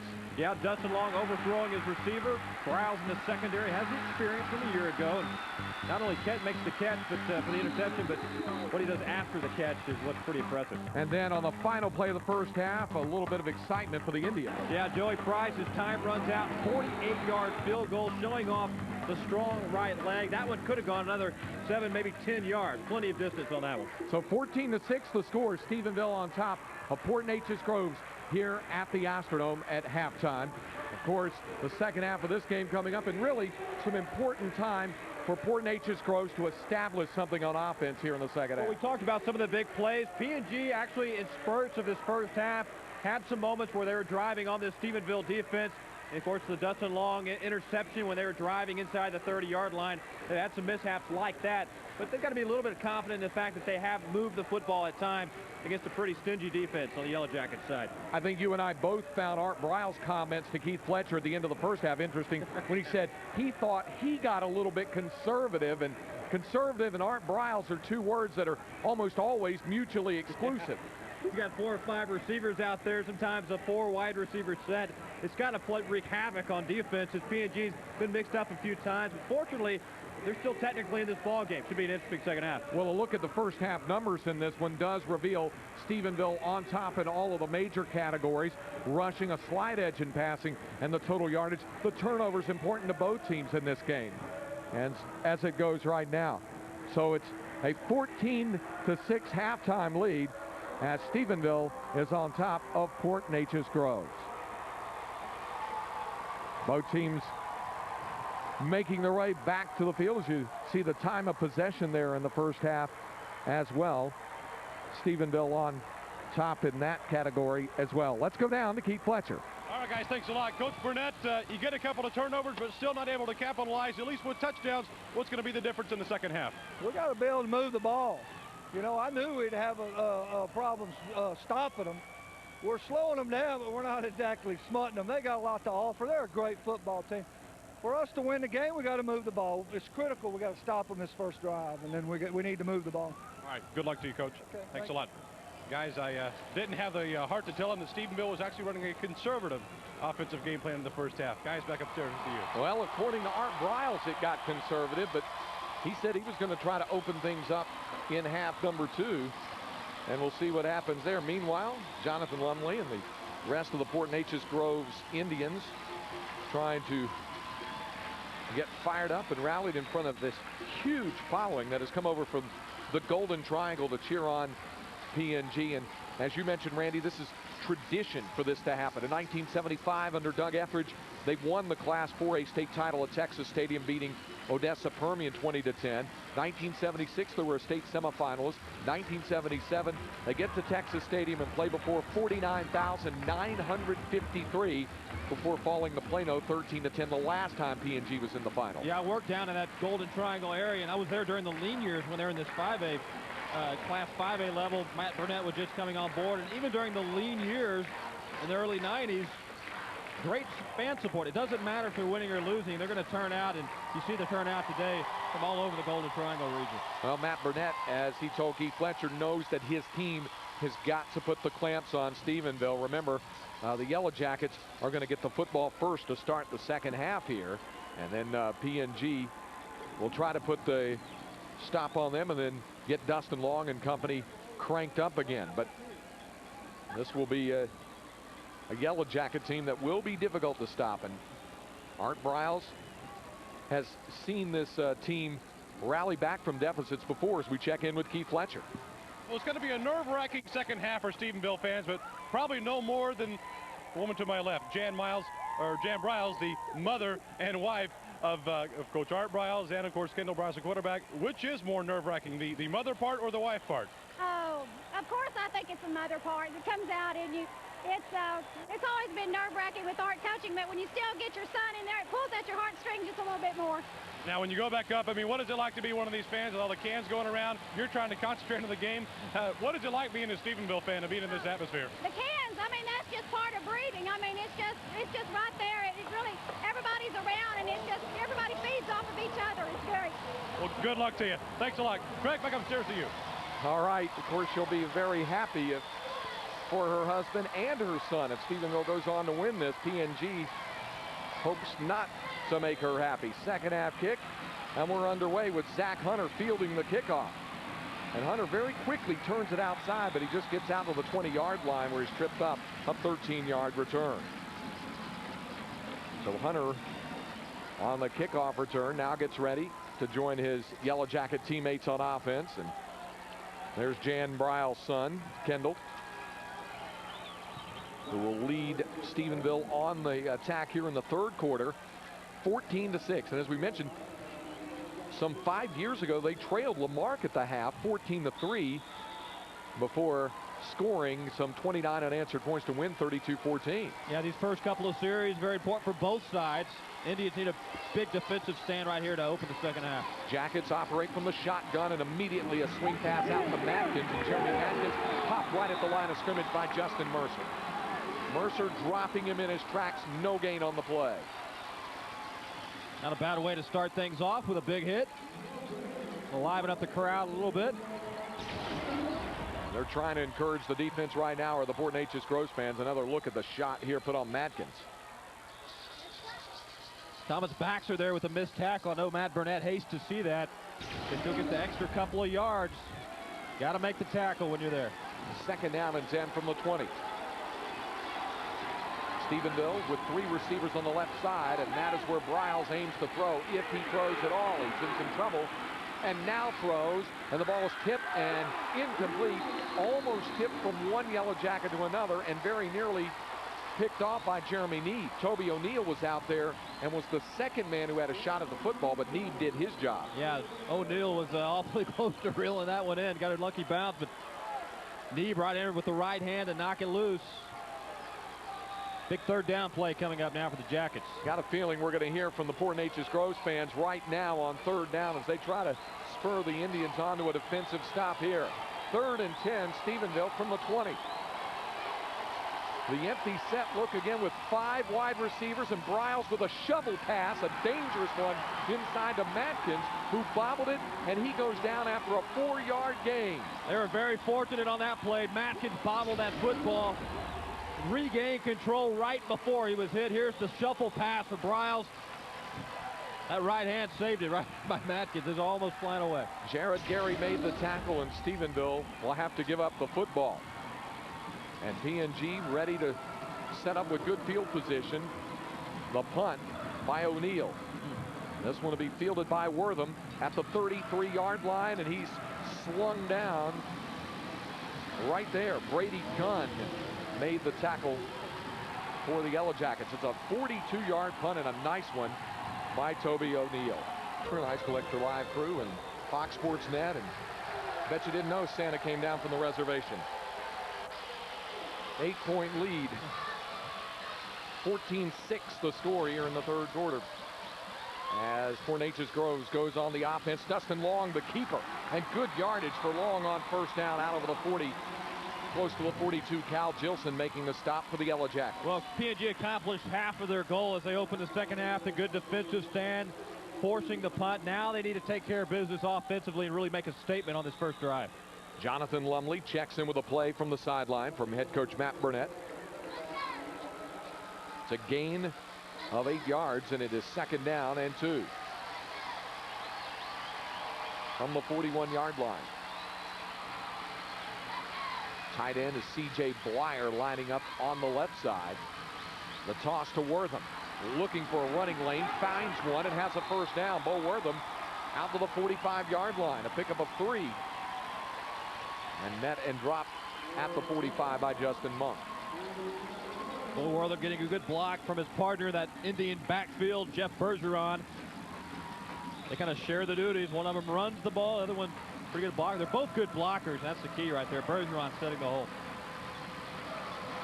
And on 1st down, P&G will send Joey Price as one split receiver and Justin Baxter, the other wide out, with the backs split behind Long. Handoff this time to Bergeron, and Bergeron tackled by Clayton Harmon, defensive tackle, who jumped on him there along with Ryan Harris to make the stop for the Yellow Jackets. Pickup of a couple. Give him 3 yards. It's 2nd down and 7. 3 minutes gone by. 3rd quarter here. Stephenville leading 14-6. 4A Division II state championship. The Texas Bowl from the Astrodome in Houston. Long on the option pitch this time to Bergeron. Picked up a nice block. Did Bergeron, and he's got what appears to be enough yardage for the 1st down. He can credit his backfield teammate Bo Wortham for laying a nice block out to spring Bergeron for the 1st down. Kind of returning the favor. Bergeron laid the block a few minutes ago. Right now it's Wortham just clearing out the hole and freeing up Bergeron to get loose with a big-time gain. At the 44, Lumley comes out. Joey Price back in as he brings on the play. Price and Baxter, the split ends going wide right. With Bergeron and Wortham split behind Dustin Long. First possession of the 2nd half for Fort Neches-Groves. Long on the keeper. Not much running room, but he still manages to turn it upfield. And Stephenville might have gotten away with a face mask as Cal Gilson comes over to make the stop for the Jackets. Yeah, it looked like hand was on his face right there on the keeper, option keeper right there. The option game's really doing good things for P&G. There's the face mask right there. No call on the play. Nothing you can do about it, though. You pick it up and move on, don't you? 4-yard pickup, and it's 2nd down and 6 with Lumley and Baxter, the receivers. The tight end is C.J. Blyer. Long going to toss it back to Wortham. Bo Wortham trying to shake one tackle, shakes a second, and Wortham is off and running. Bo Wortham may take it home. He's got one man to beat, and he beats it. Touchdown, Fort Neches-Groves.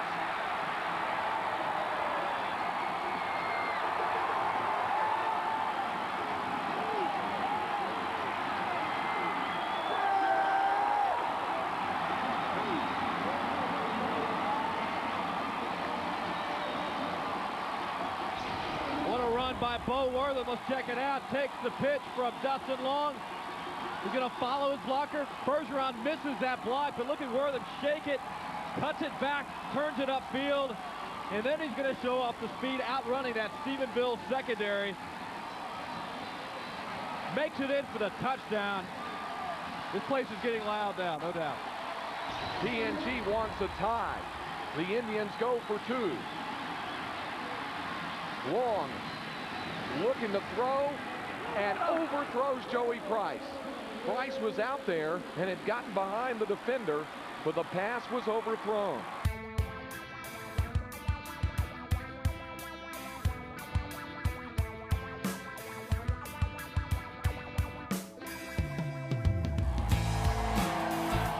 Fort Neches-Groves fans making a lot of noise after the 67-yard 6-play drive. It takes 2 minutes and 56 seconds. Bo Wortham's 41-yard touchdown run has brought P&G back to within 2. And even though the Indians missed the try for 2 that would have tied the game, this place is really noisy. The kickoff by Price. And Hunter's going to take it at the goal line. Zach Hunter straight up the middle of the field and brought down at the 21-yard line. Here's another look at PNG's dazzling run by Bo Wortham. Yeah, Craig, check out the offensive line. Number 50, Elliott Adams, is going to make a terrific block once this play starts. Bo Wortham's going to take the pitch. Look at Elliott Adams clearing the hole right there. And then check out the missed tackles. Caleb Reeves blows a tackle right there. And then Bo Wortham's history. He cuts it upfield. And the speed is on. Nobody's going to get him. He outruns everybody to the end zone, electrifying this big crowd in the Dome today. Now we'll see if Stephenville responds on first down. The quick pass goes out to Josh Bashaw, who was in the game for the first time, and Bashaw takes it out on the first down toss, the first pass to him, and it works for 6 yards. Tackle made by Jeremy Neve. Second down and 4 for Stephenville. Kendall Briles, who had a big individual first half with 2 touchdowns and an interception. He also fumbled late in the half to set up the Fort Neches-Groves field goal that cut the halftime margin to 14-6. Second down. This time, handoff and nothing there at all. Sean Lang comes over to make the big stop. It's a loss of 2 on the play that time. Good job by Lang getting past that offensive line of Stephenville. Inside little trap handoff right there. There's Matkins and Lang right there to stop him. That's the key. They've got to make the tackles. Too many guys have slipped away from tackles today for gains on Stephenville's side. Third down and 5. And the crowd's starting to make a great deal of noise for PNG on defensive series. Shotgun snap, and Briles turns it upfield and has the first down and more. Kendall Briles on his feet out to the 46-yard line before Jared Hanks can bring him down. It's a 20-yard gain and a crucial third down for Stephenville. One of the many weapons in the Stephenville offense. Kind of see this on the 6-man level a lot on the formations. Briles in motion and decides to keep, follows his blockers. Some big holes right there in the secondary. It quiets the PNG fans for the moment while the Can fans make noise on the opposite side. Now it's Hunter's turn, and Zach Hunter stood up, hopped, and looked like he was juggling the football for a moment, then regained control as he takes it all the way down to the 47. A gain of 7. Golke and Neve on the stop for the Indians. You know, as big a play as that was by PNG to get the momentum, you look at Stephenville, this is just a veteran football team. They're not thinking anything but execute, and that's the key right now. A look there at the run by Zach Hunter. Takes a pop there, and then wrapped up the football and brought it down. Second down and 3, Yellow Jackets. Bashaw, one of the receivers, along with Jeremy Matkins. From the shotgun, Matkins in motion. Briles this time, the handoff to Hunter, and he is swarmed over. Jay Domain and Jeremy Davis make the tackle for Fort Neches-Groves. Yeah, Jeremy Davis got that right hand on him and was determined to bring him down with that right hand. That's all he could do. He's on the turf. Here's the replay. The handoff there to Zach Hunter.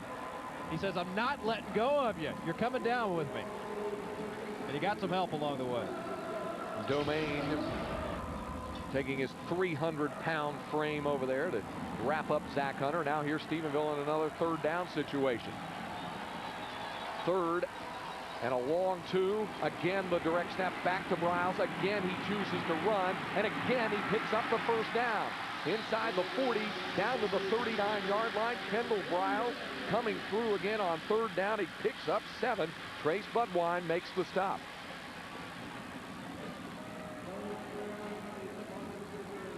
And Kendall Briles has come up with some very big individual plays this afternoon. Yeah, just when you see 3 or 4 receivers out there, of course, that PNG defense gets ready for possible pass, and then Briles keeps the football.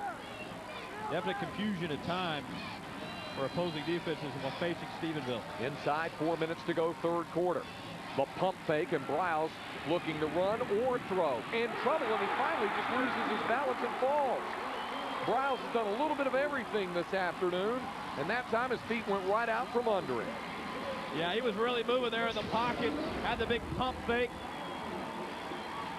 That guy, number 40 for PNG, was on the turf in a hurry, and scrambling ability right there by Briles, and PNG needs to thank the AstroTurf for that loss. That's a turf collapse right there. Turf tackle. Raymond Melanchon was out there for Port Neches-Groves as he sniffed out the quick pass, and that's why Briles pulled it back in. Again to the shotgun on 2nd and long. A loss of 9. Briles this time in trouble and can only get back to the line of scrimmage, maybe a yard, but the Indian defense comes over to make the tackle again. 3 white jerseys all around him. Among those, C.J. Blyer was in there, and Cody Clark, the strong side linebacker. Matt Burnett trying to get his defense to hold here and get the football back in the hands of the offense. C.J. Blyer in there on passing situations, comes in for the big guy, Jay Domain, big 300-pounder. Blyer a little bit more mobile out there. 3rd down and 19. Stephenville has been tough to stop on 3rd downs today, but this is a tough task here. Briles going to go deep over the middle. Ball caught. What a catch made by T.J. Douglas with Thomas Baxter draped all over him. It works for a 1st down and a pickup of 21 yards. One of those clutch plays we've seen Kendall Briles do all year. Nice fake right there. Plenty of time in the pocket. Wide open was his wide receiver. T.J. Douglas hauls it in. Thomas Baxter. Pretty good coverage coming in. A little too late, though. The third down conversion of this drive for the Yellow Jackets. They are now 7 of 9 on 3rd downs today. And you see Kendall Briles' numbers. Not bad either. Zach Hunter in motion. Briles going to run it up the middle and brought down at the 25. Justin Mercer makes the tackle. Inside 2 minutes to go in the 3rd quarter as the clock continues to move on this Stephenville drive. 2nd down, and the fans who were making so much noise at the outset of the drive from Port Neches-Groves after the PNG touchdown have been quieted down just a little bit. Yeah, Stephenville putting together an impressive drive following that big touchdown run by Bo Wortham. 2nd and 8. Matkins in motion. Briles going to throw on the run. He had Matkins wide open, and Matkins dropped the football. Briles with an option fake and then pulled up and threw the ball. And Jeremy Matkins had it in his mitts and just didn't hold it. Yeah, Matkins may have taken his eye off the ball. Sean Lang right there, close to make the hit. Kendall Briles going to trot over toward the side to get the play call, and now we see fresh bodies coming back on for Stephenville. They bring 4 more new players out there. They come at you in waves. It's like a basketball team. Just come them off the bench and throw them in there. Fresh legs. 3rd down and 8 at the 25. With 1:19 to go, 3rd quarter now. And Briles with a blitz coming. Escapes 2 tacklers, a 3rd, a 4th, and Briles picks up the 1st down. An amazing run by Kendall Briles. Surpassed perhaps only by his touchdown run in the 1st half, but this is a dandy. Showing off that athletic ability. It amazes us every time he gets loose in the pocket. There he is, shakes 1 tackle. Cody Clark couldn't get it done. There's another one. Cuts back right there again. Trace Budwine couldn't handle it, and what a terrific run by Kendall Briles. They're going to measure to make sure it's enough for the 1st down. He got very, very close. And he's actually a little short, just a little bit shy. Now it's 4th down and inches for Stephenville here. And Art Briles certainly has a decision to make. There you see how much is needed.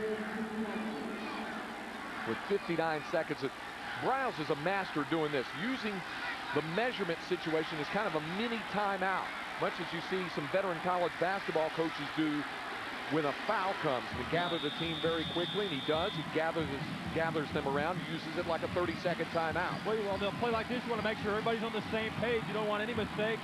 You don't want any penalties before it snaps. Especially when you're going to go for it on 4th and inches. Handoff, 1st down. The fullback, Derek Haney, picks up the necessary yardage and a 1st down. And he follows the offensive line, does Derek Haney, to pick it up. Cody Clark and Trace Budwine bring him down, but Stephenville converts here. They didn't convert the 3rd down that time. They've converted 3 3rd downs and 1 4th down on this drive. as we tick down to half a minute to go here in the third quarter. This has been the Kendall Briles drive. He's really kept this one going with some tremendous runs. Stephenville trying to expand the 2-point lead. They're going to have to hurry to get the play off. They do with 1 second on the clock. And it's Briles again who will score.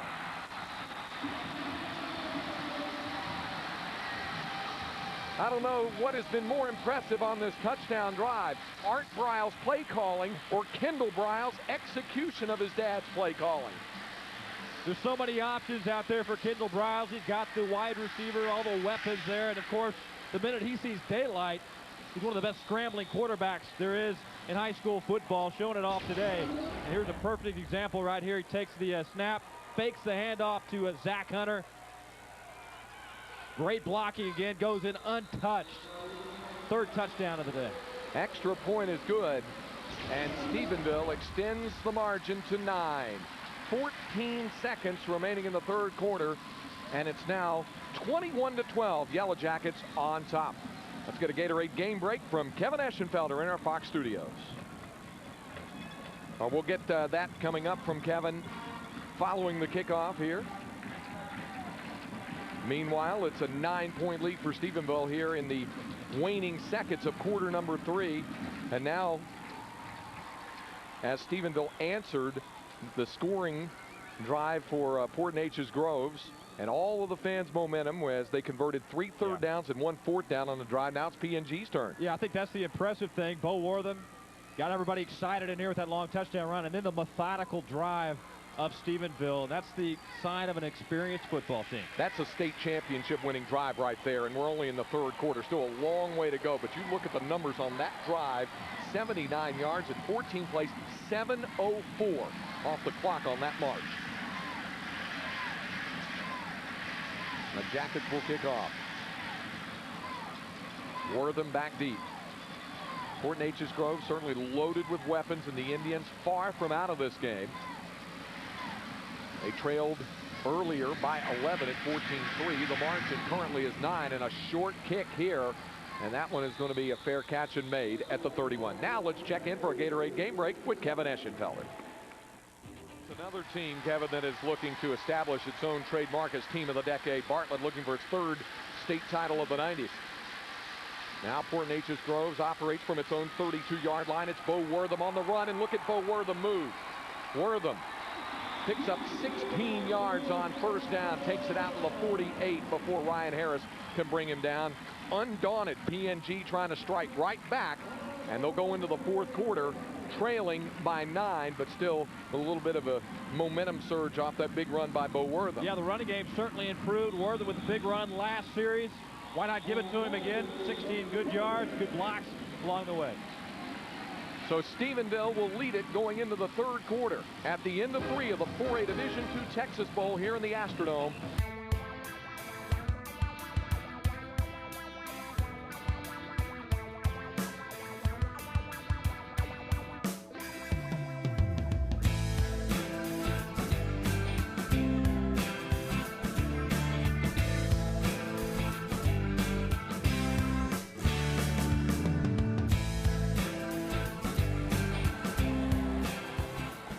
All the folks in Stephenville want for Christmas is a state championship, and Kendall Briles and the Yellow Jackets leading this one 21-12 as we begin the final quarter. 1st and 10, Fort Neches-Groves. Indians operate from their 48.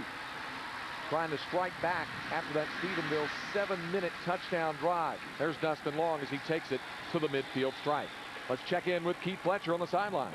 All right, Greg, thanks a lot. Of course, the UIL here to cap off their football season, and Dr. Charles brought up, athletic director, talk about this event. What a night, what a day, an evening, a full evening to have a doubleheader with nearly 40,000 fans. We haven't heard an official attendance estimate, but what a day here.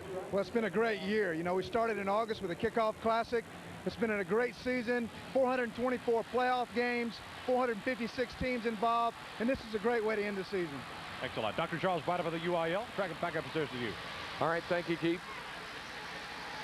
Another outstanding job turned in by Dr. Brydup and the staff of the University Interscholastic League. Here's Long throwing, tried to connect with Lumley and could not find him there as the throw goes wide on 2nd down and 8. And it'll bring up 3rd down and 8 for Port Neches-Groves, the Indians, trying to win their first state title in 22 years. Stephenville trying to win their 4th of the decade. Dustin Long feeling some heat right there and kind of rushed the throw to Lumley. You see Dustin Long's numbers today, and he has been unable to really hit on a lot of big throws. He's had a couple of key passes, and he could use one here on 3rd and 8, just shy of midfield. Long to throw. Pressure coming, gets the pass away, almost picked off by Brady Gunn. Gunn had drawn a beat on it and was coming in. Pass intended for Joey Price, and Gunn unable to come up with the pick. Great job today by the Stephenville secondary. Joey Price, of course, coming in. One of Dustin Long's favorite receivers. Over 40 catches, and he's having a tough time today. Kendall Briles, who else, back deep to receive the punt for the Yellow Jackets. And once more the punt to come from Long. Kick is away. Briles will have a chance to return this one from his 15. Straight upfield at the 20, and he goes down there at the 20-yard line. So they will take it at the 20-yard line. Will the Yellow Jackets, 34-yard punt, 5-yard return by Kendall Briles, who has been the man of the hour this afternoon. Yeah, tucked away. A lot of people haven't seen this guy in action. Of course, Kellen Luker, the quarterback a year ago for Stephenville. Briles stepping up big this season, throwing the football. Shows off great running ability right there as well. And again, another touchdown, spinning and diving in for the score. Just a tremendous athlete, Kendall Briles. 3 scores today for Briles. 1 here in the second half. A 9-point lead for the Yellow Jackets. The handoff to Zach Hunter. And Hunter just spinning off tacklers, takes it for about 8. Close to 9 yards as he approaches the 30-yard line. On second down, as Raymond Melanchon makes the tackle for Port Neches-Groves. Well, you can bet Art Briles would love to see another drive just like they had a few minutes ago. Knocked off 7 minutes off that clock. On the way to another touchdown. They would love to see 7 minutes disappear in a hurry here. On second down, and about 2 needed for the first. This time they work from an I formation. We've seen that a couple of times today, and they've gone to the fullback, Derek Haney, on both occasions, and Haney picks up the first down. Senior fullback Haney brought down by Trace Budwine, a 4-yard gain. And I think you're right, Randy. If Port Neches-Groves is to continue to hope to win this ball game, they're going to have to make a stop here sooner or later, because remember, they're going to need 2 scores, and guys like Jay Domain and the rest of the defensive front are going to have to make some initial hits. It's 1st and 10, Stephenville. Briles going to turn and keep it again. Outside, kept his balance, but still only able to pick up a yard. Budwine brings him down at the 35. John Lang also in there to help slow him down just a little bit. We haven't seen a lot of that today. Right now, let's go down to the sidelines to Keith Fletcher. Well, guys, I'm here with the architects of Big Bertha. It takes a 4-man crew to shake this thing up. TJ Steed is responsible for putting this thing together. How long did it take to weld this thing? Well, it took about 2 days to weld and paint and get the graphics on and everything. We wanted it to make good. It's a special occasion. We wanted it to look good for the fans and everything. Now, you guys got 4 guys doing it right now. What is the minimum that it takes to shake this big thing? Well, if you're really strong, like some of the guys down here, you can do 1. We originally created it for 2 people. Thanks a lot, Craig. All right, they have plenty to shake about there as Zach Hunter takes the pass and moves it upfield. Now, there is a flag down as Sean Lang, the outside linebacker, drags it down. It would be a 42-yard gain. However, they're going to mark back upfield, and this is going to come back. Penalty here, and we'll check the call. It's going to be holding on the offense, 10 yards from the spot of the foul. Replay, second down. That'll nullify that big gainer. You know, I was looking at that Big Bertha thing of trying to count all of the propane tanks there that were holding those ball bearings. Well, I think the important thing is, you know, they welded together, spent all that time, but, you know, they're also paying attention to detail when it comes to the graphic look of those things. They've got to look good out there. They said that was certainly important. There you see it right there. 3, 4, 5, 6, 7, 8, 9, 10. And 10. Takes 4 guys to shake that. And Keith wasn't wearing any earplugs. That was amazing. Well, that makes a lot of noise. That's a Stephenville tradition. A can fan. Fans all over the stands are shaking cans of various sizes. Back to Bryant. 2nd and 14, throws on the run ball. Tipped and intercepted. This one picked off. And on the return coming for Port Neches-Groves, the free safety, Chris Golke. Golke takes it back to the 48. The tip drill pick works for PNG. Hey, most teams work on that in practice all throughout the season. You spend 15, 20 minutes of practice working on these kind of plays because you have to be ready for those tip passes. And Chris Golke doing a great job right there. Perfect timing. Holds on to the football. Doesn't do anything stupid as far as trying to get crazy with that ball. He tucks it and goes down. In and out of the hands of Jeremy Matkins, and now Port Neches-Groves with new hope. Down by 9, but the football in excellent field position at the Stephenville 48. Wortham on the run, turning outside, and brought down by Cal Gilson.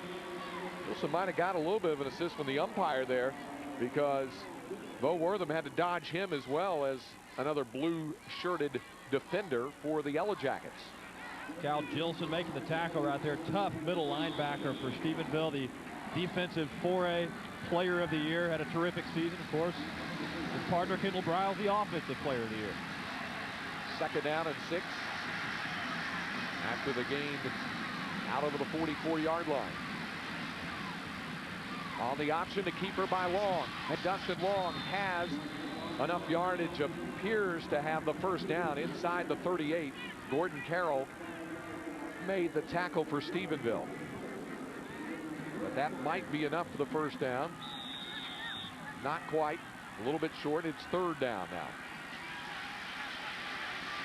3rd and about 6 inches needed here. Long will keep it himself and surges forward. Depends on where they spot it. May have enough from where they're coming up, and he only needed about a half a yard. That's going to be a close call. Stephenville doing a good job gang tackling right there and possibly stopping Long a little bit short. It's going to be close. And it's not enough. It is short. And it's 4th down. In fact, the spot of the football did not appear to change at all. PNG fans didn't like it. They still need about a half yard on 4th down. This might be PNG season if they can't convert here. Critical call right here. 3 men in the backfield out of a power I set. On 4th down, the toss back to Wortham. He's got the first down. A must-convert 4th down situation, and it is converted. Yeah, Bo Wortham got a great block right there from his tight end, C.J. Blyer. Opened the hole. Plenty of room for that first down. This was gut check time. Big 4th down call, and Blyer's in there for creating a hole, and Wortham taking care of business. For the first down there, but the time becoming a factor now as you see it inside 7 minutes remaining in the game. And Port Neches-Groves trailing by 9 points.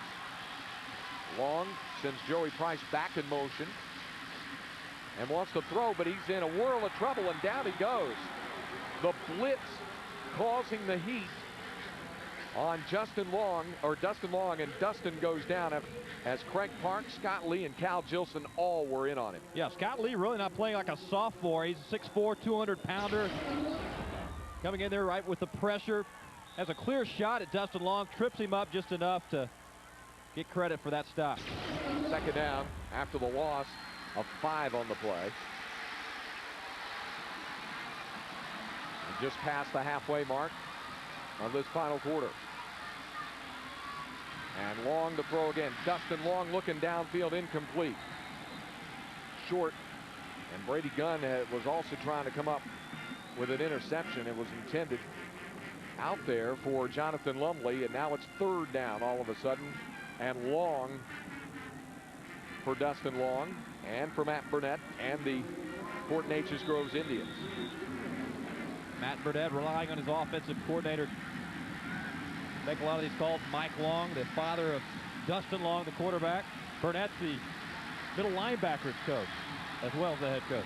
He knows all about defense. He was an all-state defensive tackle on their 1974 state finalist team. Back to pass now on 3rd and long. Deep down the middle and incomplete. Bo Wortham was down there, as well as Ryan Norton, and it went over the hands, the outstretched arms of Wortham. And I'm sure Dustin Long would be the first to tell you he's not had his type of game this afternoon. Yeah, just uncharacteristic misfires, wide left, wide right, over the top of some of these receivers. And Kendall Briles sniffing that football. He was awfully close to picking off another one. Well, with 5 minutes and 43 seconds to go, even though it's 4th and 15, Fort Neches-Groves has to consider going for it, and that crosses Stephenville.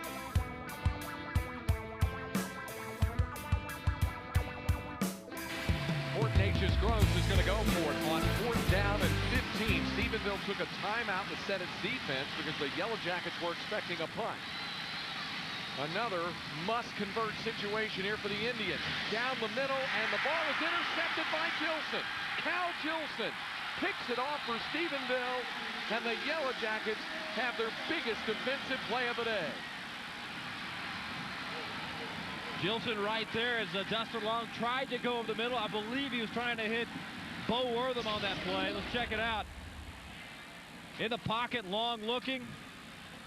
Gilson right there to make the grab. He is the defensive player of the year in Class 4A. Showing some great hands right there. Gilson having a big second half there. Dustin Long with time, but right over the middle, picked off by Gilson. And Stephenville just 5 minutes and 35 seconds away from its 4th state championship of this decade. The quick pass to Matkins on 1st down. And Jeremy Matkins out over the 40-yard line to the 42. Close to the 43, a pickup of 4 yards.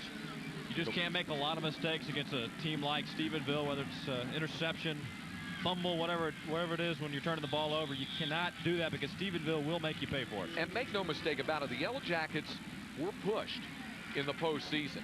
Innes took them down to the final 8 seconds before a field goal won it for Stephenville. They were also pushed a little bit by Friendship High of Wolfen out on the South Plains. They only won that one by 3, but they have persevered. And here is Zach Hunter turning it upfield, chased out of bounds just shy of a 1st down by Trace Budwine. And, you know, that's one of the things that outstanding football teams and great programs do. They find a way to win close games with big plays like the one that young man just made. Yeah, veteran players, they know what winning state championships is all about. They know that big playoff game type atmosphere. They've been there before.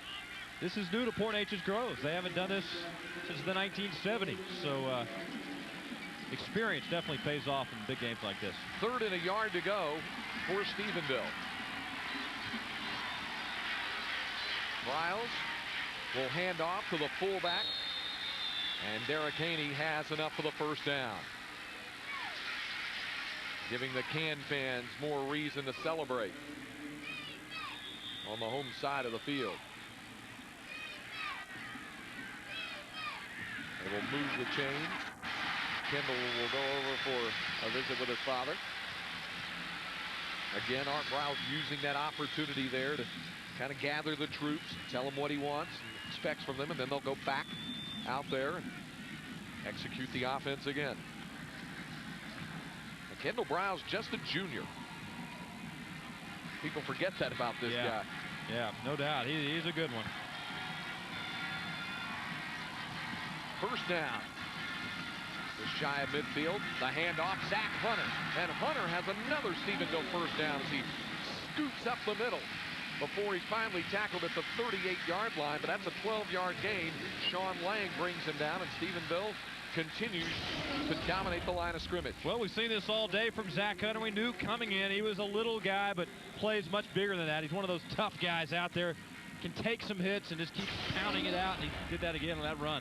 You know, for all of the talk about Stephenville's passing game, Zach Hunter, of course, has rushed for over 1,700 yards this year. He's averaged 113 yards per game on the ground, and he's got 85 this afternoon.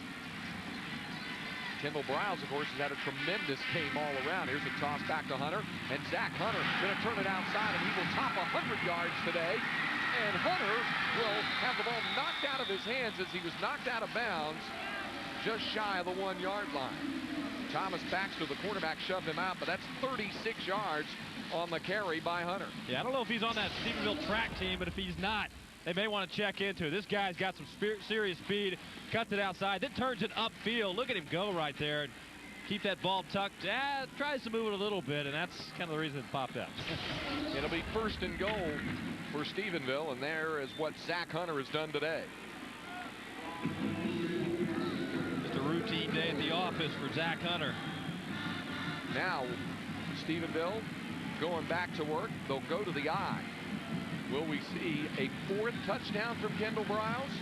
Briles, the keeper, dives for the end zone, and he's very, very close, but no indication that he's over. As the Lund pile him, a yard, down to the 1. It'll be 2nd down and goal to go. Talk about these long drives. Stephenville in the process of putting together yet another lengthy drive. Last one over 7 minutes. This one getting close to that. The officials stopping play as Jay Domain has to be helped off the field a little bit, getting some assistance. And it's been a tough second half after the early touchdown for Matt Burnett's ball club. I'd like to remind you that coming up tonight at midnight, High School Extra Live, a special Saturday edition as we recap all of the state championship activities. As Randy pointed out, the airport awaits. We'll get back to the Dallas-Fort Worth area and then, of course, bring you all of the action tonight at midnight of all the state championship games. 2nd and goal from the 1. Haney, the fullback, is over for the touchdown, and Stephenville has another score to put the exclamation point on state championship number 4.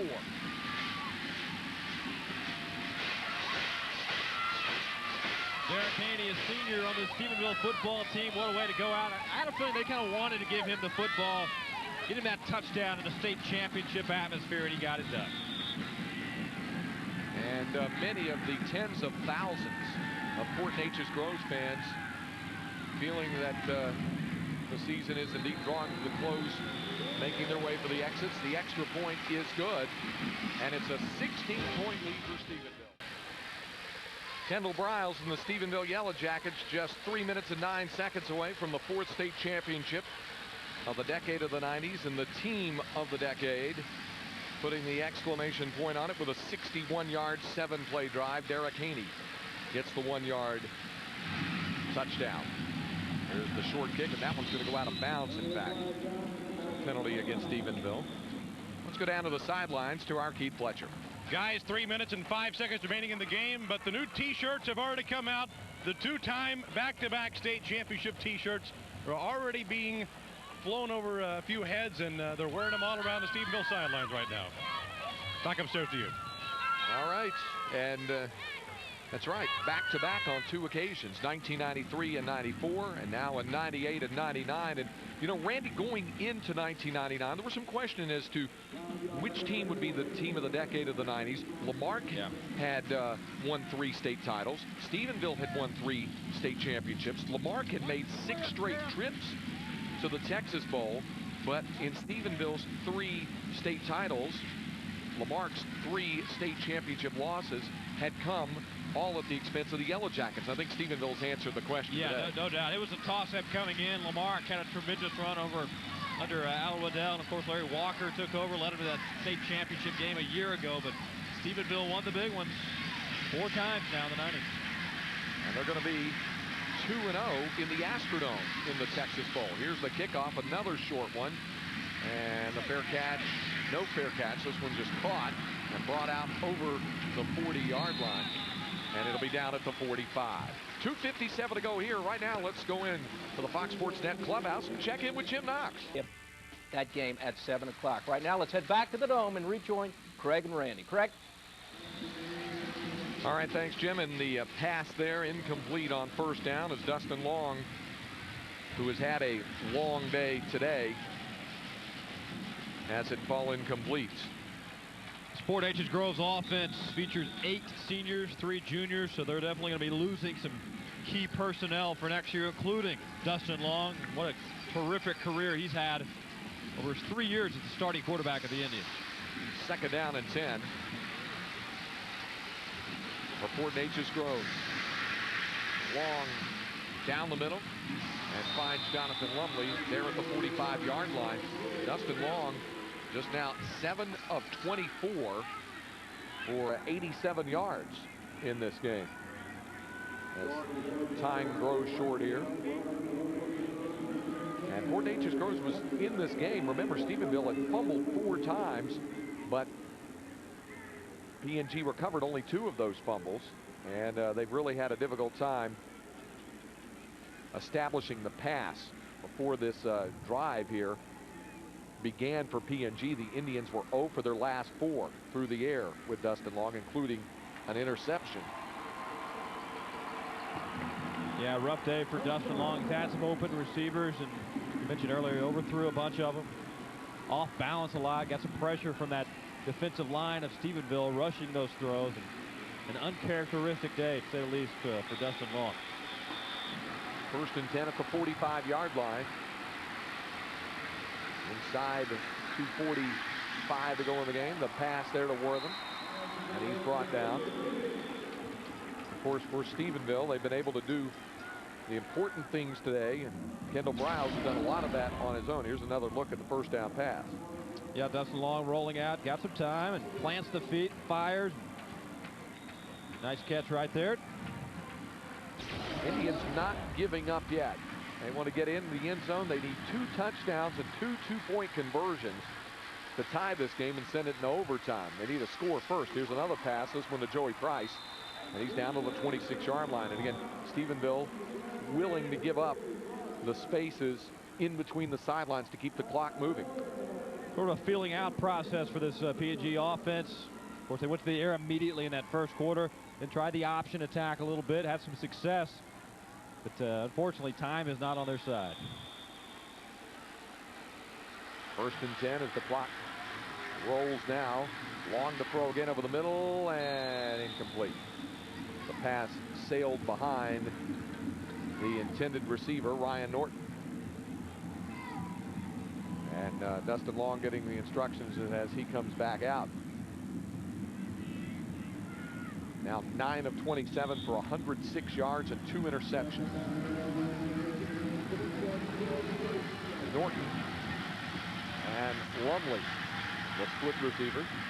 Price in a slot. And looking for Norton is Long, and again overthrows the target there. A lot of credit, of course, has gone to the offense of Stephenville. Kendall Briles, Zach Hunter and company, but tell you what, big kudos goes out to Mike Copeland, the defensive coordinator of the Stephenville football team. And you know, the offense, they knew we were going to put up points this year, but the defense has really stood out week in and week out. Terrific job of putting together a solid unit out there. You see Art Briles there, and there's one of those state championship hats that'll be passed out. And there's been some questions about Coach Briles' future, perhaps, as to whether he would remain on Stephenville. A lot of speculation, especially when you're winning as much as you do. You become a hot commodity. Pass is incomplete there, and now it's 4th down. You know, some of the talk has been that Art might move on to the collegiate ranks. Of course, Kendall just a junior, so he has his senior year to go. He's had so much success here, and of course, for 4 state championships. And it's a matter of a personal decision. Is he ready for the next level? A lot of people say he is. But a tremendous offense, very complex offense that would do wonders on the collegiate level. I am certain that Art Briles is going to take a lot of time to enjoy this state championship after today before moving on to anything else. On 4th down for P&G, down the middle, intercepted by guess who? Kendall Briles, his 2nd of the day, to go with 3 touchdown runs. And it has been Briles and Son who have controlled this 4A Division II Texas Bowl. Kendall Briles everywhere on the football field today. Offensively, he's been running, he's been throwing. Of course, in the secondary, great hands right there. Another interception for Kendall Briles. Definitely a standout today for the Yellow Jackets. And if there was any doubt as to who the Pepsi player of the game was, Kendall Briles, you see what he has done. 93 yards rushing, 3 touchdowns, and has picked off 2 passes. 2:03 to go in the game here. And Briles fumbles the snap coming out of center and then falls back on it. You know, when you touch the ball as many times as Kendall Briles does, it'll come out of your hands from time to time. And Art Briles still working it, still coaching here in the waning moments of the state championship game.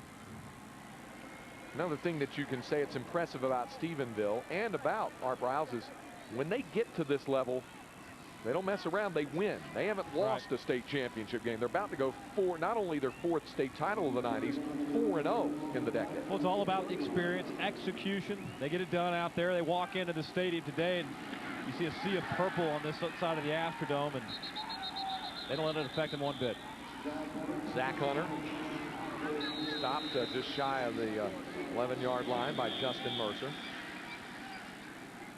And it's 3rd down and 9 with 1 minute and 15 seconds to go in the game. Well, as we start to wrap up not only this game, but of course the season, the decade, and the millennium. Think about the teams of the decade, and certainly Stephenville will be mentioning them, and of course players who have been a part of that certainly are honored as all-state candidates as well, and that happened with the Class 4A All-State team. And look at all those yellow jackets on it. Some of these guys are first teamers, second teamers, all honorable mention. The list goes on as far as talent goes on Stephenville. That's a very impressive list of talent. Just about every position it's taken care of on that list, isn't it? Art Briles using the opportunity here as the timeout was called to visit with his team. Just 75 seconds away. As we pointed out, Stephenville, of course, is to be labeled as the team of the decade in Class 4A. And, you know, we saw Rusty Dowling visiting with our Keith Fletcher. It would have been a lot of fun to see Texas City play Stephenville. Both teams finishing undefeated, both teams winning state championships.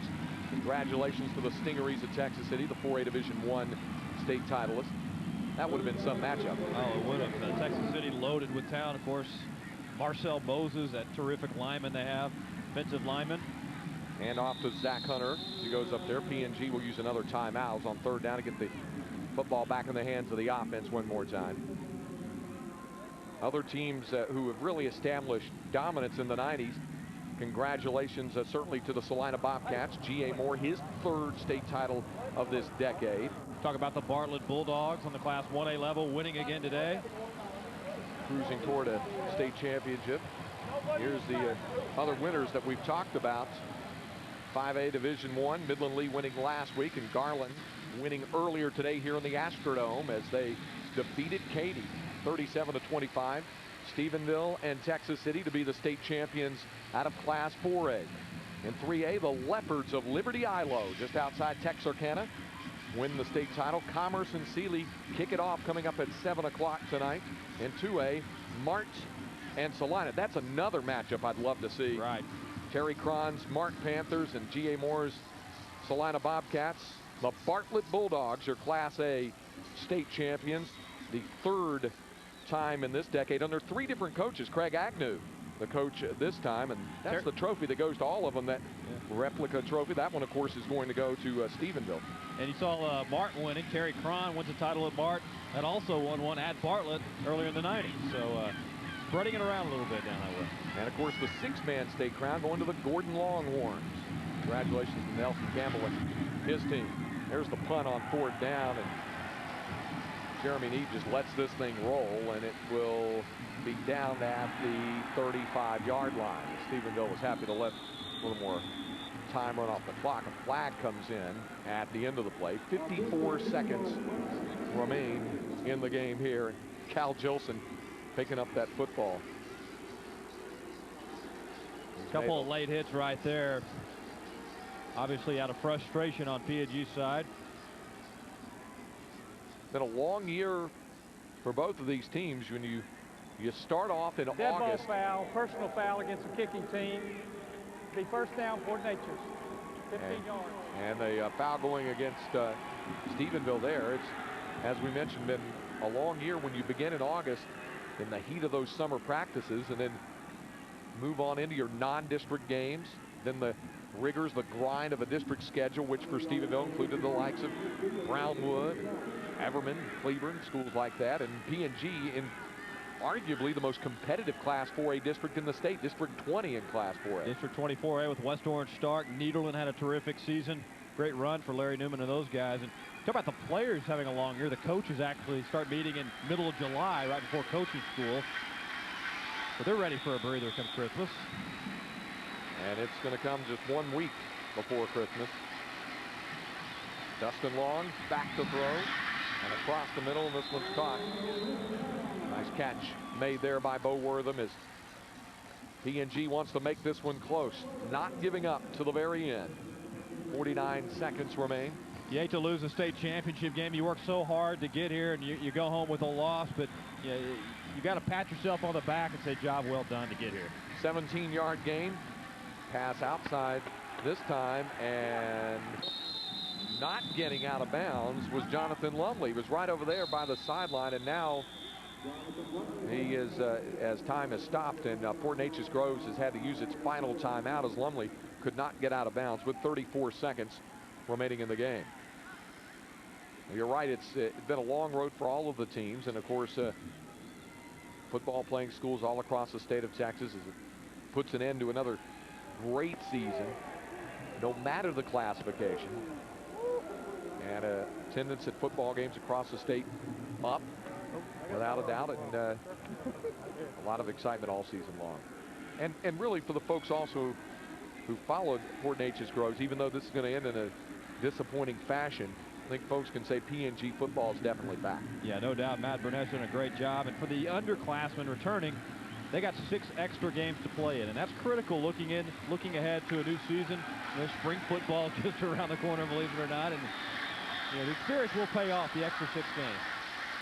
Stephenville knows all about playing those extra 6 games. They've done it 3 other times. Over the middle, the pass and incomplete. That's kind of like when we were talking about the other classifications in 3A Division II. Sealy is going for its 5th state title of the 90s, and they're playing the 16th game of the season for a 5th time. So you consider that 5 seasons have seen the Sealy Tigers play 80 games. Wow. What a matchup that's going to be tonight. Commerce and Sealy 3rd time, 95, 97, and again in 1999 tonight at Texas Stadium. There's the pass, and in and out of the hands on the far side of the field, and the frustration there mounting for Justin Baxter. 4th down, and a couple needed for the 1st down, but 24 seconds to go. So there's 1 state championship left to be decided. Sealy and Commerce, the 3A Division II crown at Texas Stadium in Irving. And again, coming up at midnight on Fox Sports Net, we'll have the recap of that game and all of the other state championship activity, special midnight Saturday edition of High School Extra Live. 4th and 2 now. P&G one last gasp attempt to get it into the end zone. Ball caught by Wortham, and Bo Wortham is going to take it down inside the 5. We'll stop the clock with about 15 seconds to go in the game, and P&G will have to hurry.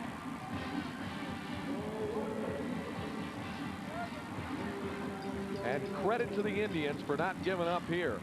Even though they're just waning seconds to go, they want to get it in the end zone, get a 2-point conversion, as the ball was grounded there by Dustin Long because no play was called, and so he had to ground the football in.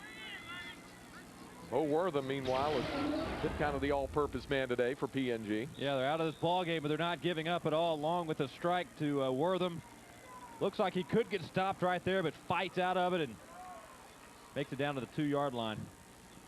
Well, for P&G to have any hope at all of a miracle, they'd have to score on this play, recover an onside kick, and then hope for a Hail Mary. That is, of course, after scoring here and getting a 2-point conversion. But they're not giving up. And there's the pass into the end zone, tip, and incomplete. 7 seconds left. And there you see Gordon Carroll. What a tough guy that young man is. Carroll, a senior, as we mentioned just a couple of weeks ago in their win over Canyon, had his kneecap displaced, kind of knocked over to the side a little bit. As the guy was in a lot of pain, and yet came back, played a little bit last week, and has been able to play most of the game today. Put a little tape on it and get back out there, huh?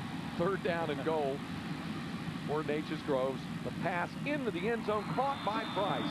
And that combination finally works for a touchdown. Dustin Long to Joey Price.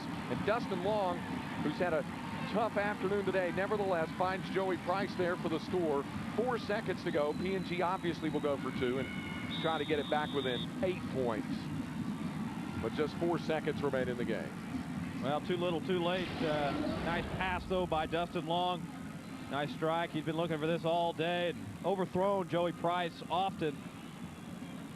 It's all about pride here in the last few seconds for P&G. Here comes the 2-point conversion try. And the throw coming across the middle, incomplete. Intended for Ryan Norton. So it's 28-18, 4 seconds to go in the game. Let's get another Gatorade game break from Kevin Eschenfelder in our Fox Net studios. All right, thanks, Kevin. 4 seconds worth of business, to be exact. So a state championship goes home to Central Texas. The Bartlett Bulldogs, the Class A titleists. Congratulations to Craig Agnew. Great job there with the Bulldog program. A team that finished 2nd in their district to Gerald, and a great story out of Gerald, but Bartlett really kicked it into high gear in the postseason.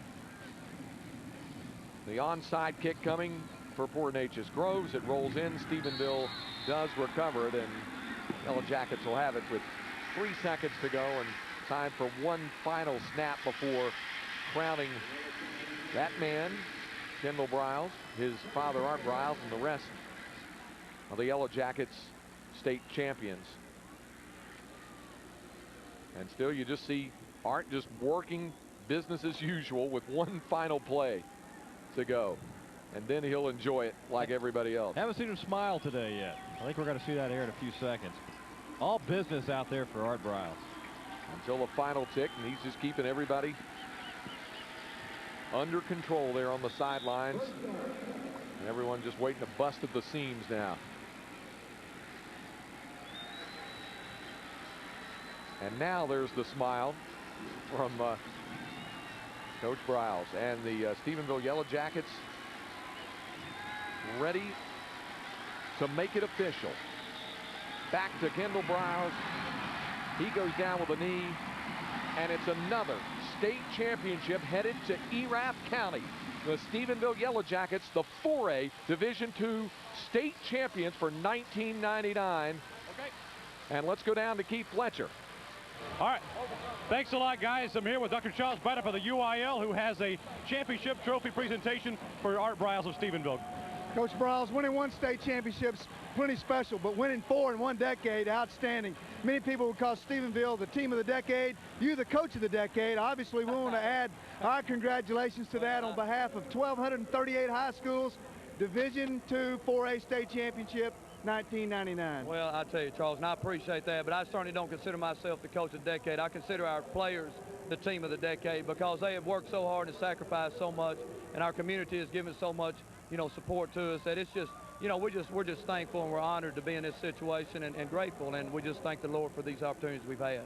Thanks a lot, Coach Briles. Craig, back upstairs to you. All right, thank you very much, Keith Fletcher. And Art Briles humbly accepting the 4th state championship of this, the decade of the 90s. Stephenville wins it again.